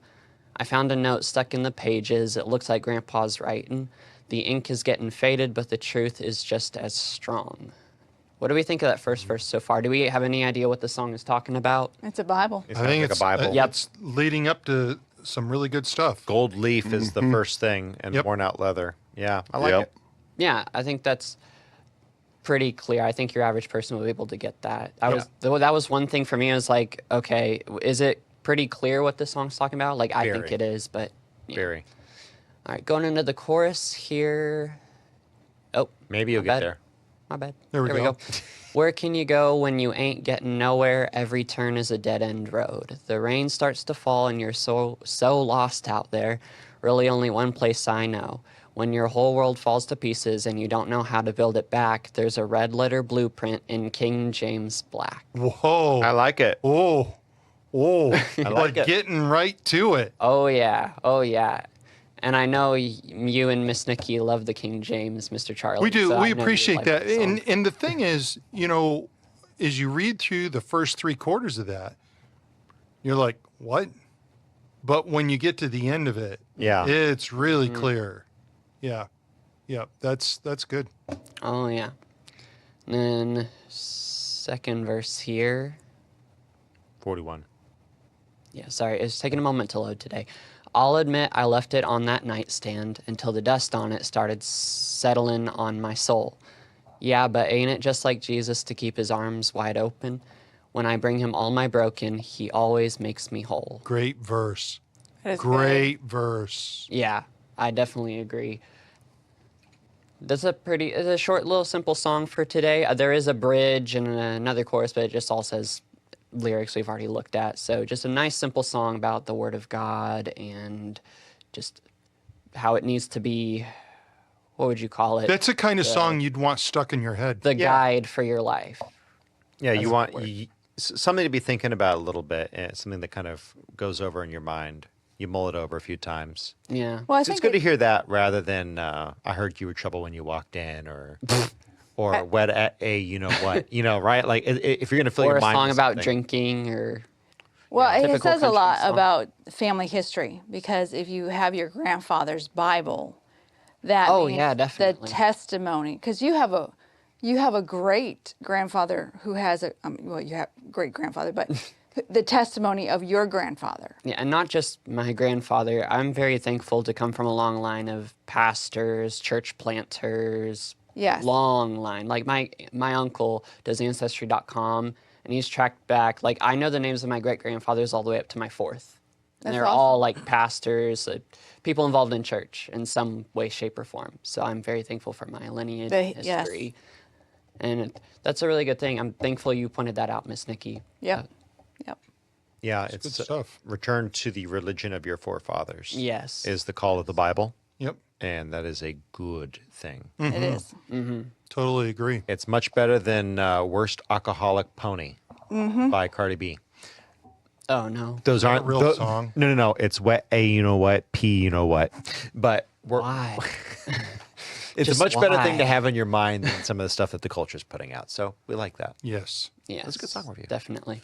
So we're on to, oh my gosh, we actually might have time. We're Oh, on my to goodness. the Screw Tape letters. So Yeah. let's go Right. ahead Hey. and roll it. So chapter 30. Last week we started chapter 30, but we were short on time. Real quick, for those of you just joining us, if you've never done a song review with us, quick overview. The Screw Tape letters are a series of correspondence between two demons, Screw Tape, the elder, and Wormwood, the younger apprentice. In these correspondence, Screwtape encourages Wormwood in how to tempt Wormwood's human patient, quote unquote, a young man in the World War II era of Britain. In this thread of conversation, Lewis explores the base temptations of man and how Satan and his tempters may indeed think about our own existence and how they may work to tempt the souls of men. So, in this week, we want to talk a little bit about the issue of hope and the issue of not just hope, but also hope for something that does not belong to you, the deprivation of what you feel is yours. So last week, we kind of read through the first couple of pages, and where we saw was Satan loves to take you and make you believe, or allow you to believe, encourage you to believe that you are owed your own time, that your time is yours, that the things that you have are yours. Because when you have that and those things are deprived from you, you have been done an injustice. So I want to go ahead and pick up. Actually, we'll pick up at the first of the chapter, and we'll just kind of scroll through the next couple of pages, and we'll start picking up on the commentary a little bit later. But let's go ahead and reread really quickly the first couple pages. My dear Wormwood, Screwtape writes, I sometimes wonder whether you think you have been sent into the world for your own amusement. I gather not from your miserably inadequate report, but from that of the infernal police, that the patient's behavior during the first air raid has been the worst possible. He has been frightened and thinks of himself as a great coward, and therefore feels no pride, but he has done everything his duty demanded, and perhaps a bit more. Against this disaster, all you can produce on the credit side is a burst of ill temper with a dog that tripped him up, some excessive cigarette smoking, and the forgetting of a prayer.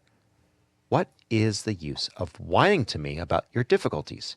If you are proceeding on the enemy's idea of justice and suggesting your opportunities and intentions should be taken into account, then I'm not sure that a charge of heresy does not lie against you. At any rate, you will soon find the justice of hell is purely realistic and concerned only with results. bring us back food or be food yourself. The only constructive passage in your letter is where you say that you still expect good results from the patient's fatigue. That is well enough, but it won't fall into your hands. But fatigue can produce extreme gentleness and quiet of mind, and even something like vision. If you have often seen men led by it into anger, malice, and impatience, that is because those men have had efficient tempters. The paradoxical thing is that moderate fatigue is a better soil for peevishness than absolute exhaustion. This depends partly on physical causes, but partly on something else. It is not fatigue simply as such that produces the anger, but unexpected demands on a man already tired. Whatever men expect, they soon whatever men expect, they soon come to think they have a right to. The sense of disappointment can, with very little skill on our part, be turned into a sense of injury. It is after men have given in to the irredeemable, after they have despaired of relief and ceased to even think even in a half hour ahead, that the dangers of humbled and gentle weariness begin. To produce the best results from a patient's fatigue, therefore, you must feed him with false hopes. Put into his mind plausible reasons for believing that the air raid will not be repeated. Keep him comforting himself with the thought of how much he will enjoy his bed next night. Exaggerate the weariness by making him think it will be over soon, for men usually feel that a strain could have been endured no longer at the very moment when it is ending, or when they think that it is ending. In this, as in the possible problem of cowardice, the thing to avoid is not total commitment. Whatever he says, let his inner resolution be not to bear whatever comes to him, but to bear it for a reasonable period. And let the reasonable period be shorter than the trial is likely to last. It need not be much shorter in attacks on patience, chastity, fortitude. The fun is to make the man yield just when, he had but known it, relief was almost in sight. How many times have you been holding against temptation, and the moment you gave in was the moment relief came? Against temptation? You've been holding against temptation, and then you give in to temptation. And the moment you give in to temptation, relief appears. Well, it's short-lived because then regret I was going to say, shame and regret comes very quickly thereafter. And that's immediately a tool in the hands of the enemy. I think of that's for sure. King Saul.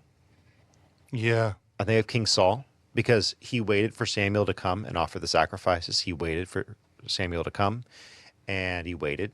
And then he finally went ahead and held the sacrifice. And then when did Samuel show up? Right after that. Right after. And the king was not to offer the sacrifice because it had to be a prophet or priest, because only Christ is prophet, priest, and king. And it's a great example that God is seldom early, but he's never late. And sometimes we get so caught up in our own time frames, in the things that we want, and holding off and just in waiting. I think about young people who want to get married, and they're very tempted with the sexual stuff, and it's like that to them is probably a very difficult road. Mm-hmm. And it goes right to what you've said. If they give in, is there relief? It's extremely short-lived if there is any relief, because the next thing that comes shame is that shame and regret. Yeah, and the catharsis and excitement that Eve sought when she was promised that she would see and know good from evil. Can you imagine how quick that was? Instantaneous.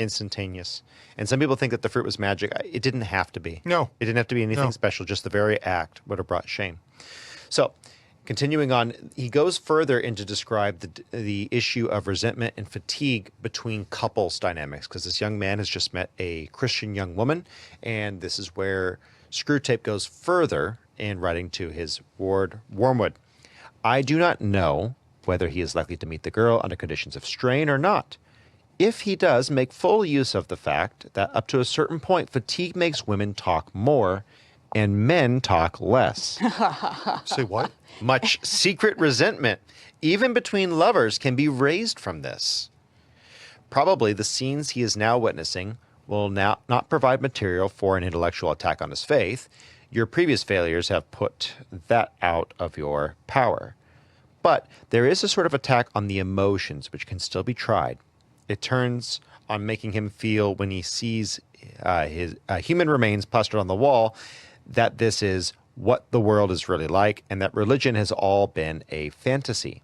You will notice that we have got them completely fogged about the meaning of the word real. They tell each other of some great spiritual experience. All that really happened was that you heard some music in a lighted building. Here, real means the bare physical facts, separated from the other elements and the experience they actually had. That's really a fascinating look, because how many of us are on a spiritual high, on a mountaintop, then we go out into the world and you hit a valley? It's amazing that you're making that point right there, and I'll tell you why. This last week, our youth went to camp. What did they experience? A spiritual high. Unbelievable spiritual high. Yep. And very few of them, if any of them, understand what's coming next. Yeah. The attack is going to be there. Yep. And it's a part of that growing. It's a part of that lesson. And I would say for us as adults, you can... I would not want you to be prevented from experiencing a spiritual high. Would not want that. But it should be... Be there warned. should be levity to the issue of the attack is coming soon. Are you ready? warned. Are you ready? Here's an example of what you're talking about. You're talking about the youth when they came back. They came back on Friday on this spiritual high. I was there Friday when they came in. I saw them coming in. I was talking to them, seeing them.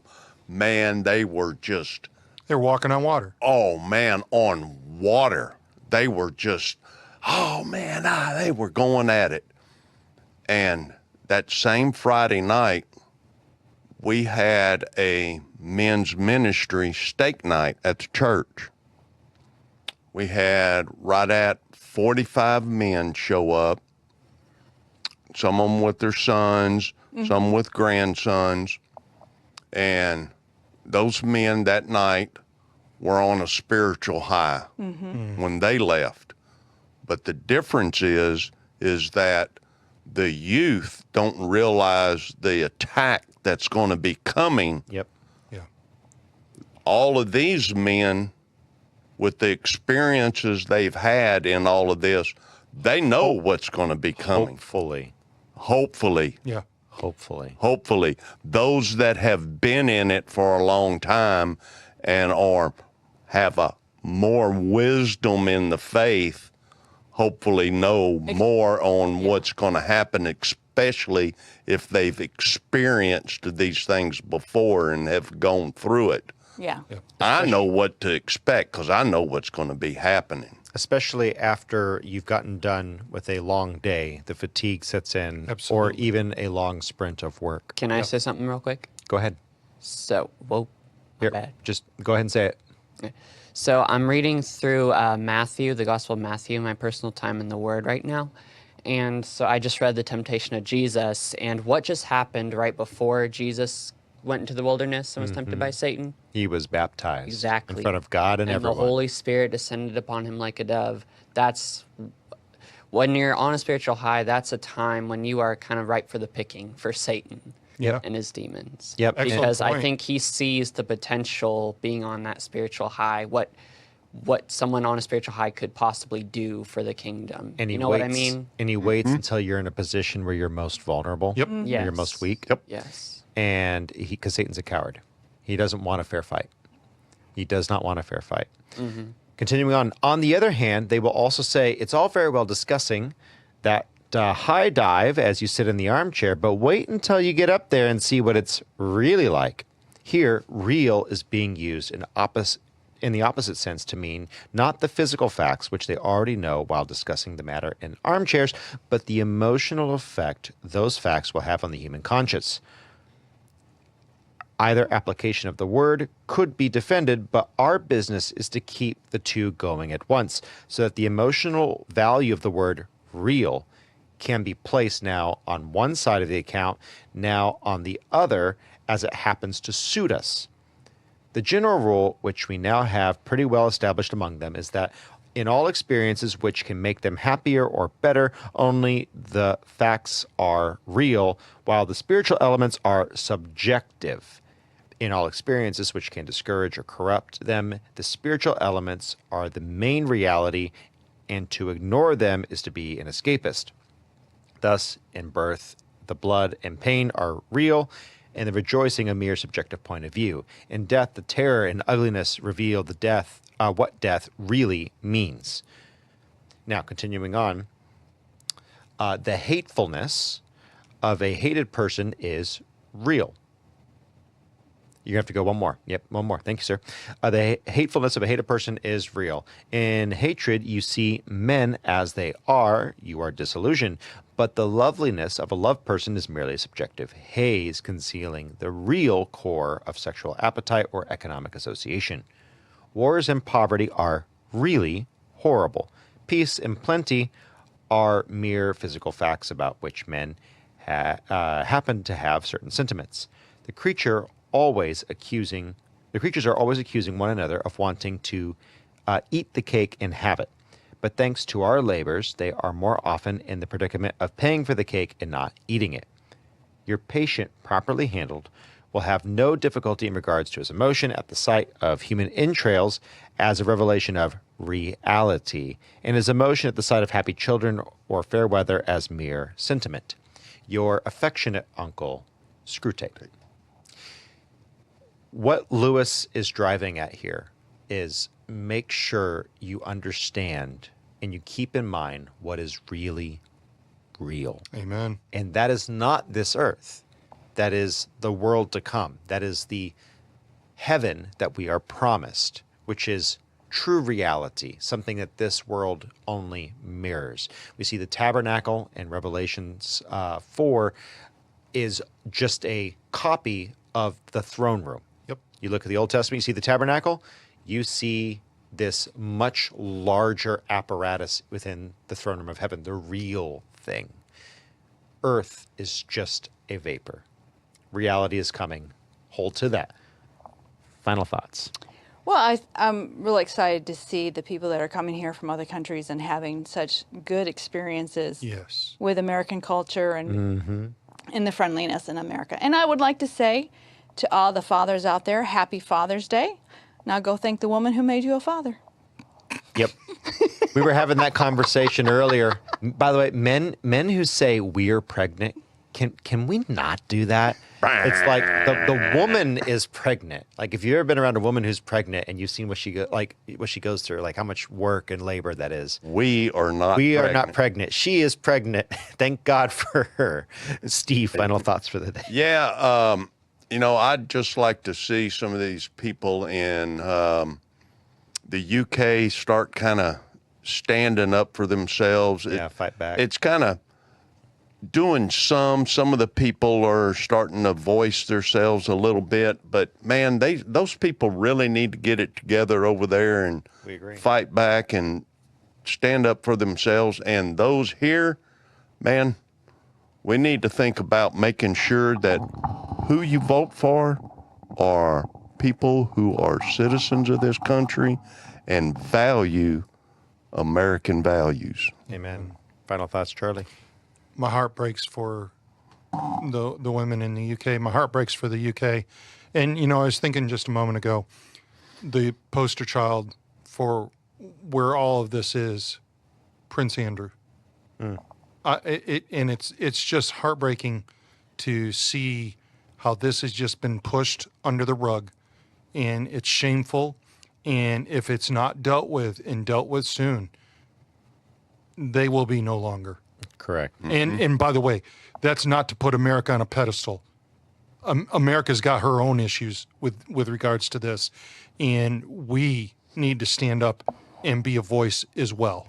Otherwise, it's coming here. It's coming here in a big way. Mr. Producer. I really enjoyed everything we talked about today, but I think my favorite part was those clips we showed of like that Scottish gentleman, Yes. like the French gentleman, like trying like They're trying American food for the things. first time, and like Yeah. it's so weird because to us that's so normal, but to them it's like Stop wow. it with the Vive la France. Is like, Stop. Vive la Amerique. Vive la Amérique. He was so That excited. was just And ate amazing. Texas It was- barbecue. Oh yeah. I know. A lot of Better that's than my obviously, wife and 2 kids. it's tongue in cheek, but Yes, there is yes. something about that that's amazing to see that people actually do appreciate America. And right now, it's a relief, right? Yes. We've been told for years that America is bad. And People are being lied to. It's also a good reminder to me of how sometimes we take things for granted in this country. Yes. Amen. Absolutely. Absolutely. So, yeah, and I would say that's my takeaway is that we take for granted the fact that there is a justice system here that actually does work when we push it, whether it is the issue of things like, and we'll get back to the bricks and minifigs scenario where there are serious holes in our justice system, but it is the best one that exists currently in the world. We have remedies to fix those things. And unlike the UK, we actually can speak out at the moment, for now, subject to change. One election cycle could be the difference. We have the opportunity to speak out freely, and we have that God-given right. And if people say you should not mix politics and religion, you got to ask them, what's wrong with my worldview? You have yours. You believe that. That is your worldview.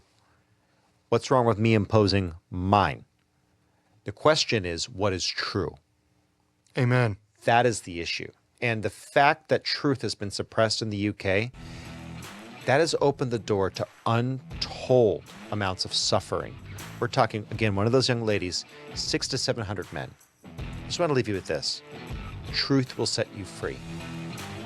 Speak the truth in love, in Christ. And with that said, we got nothing else for you. You have a beautiful day.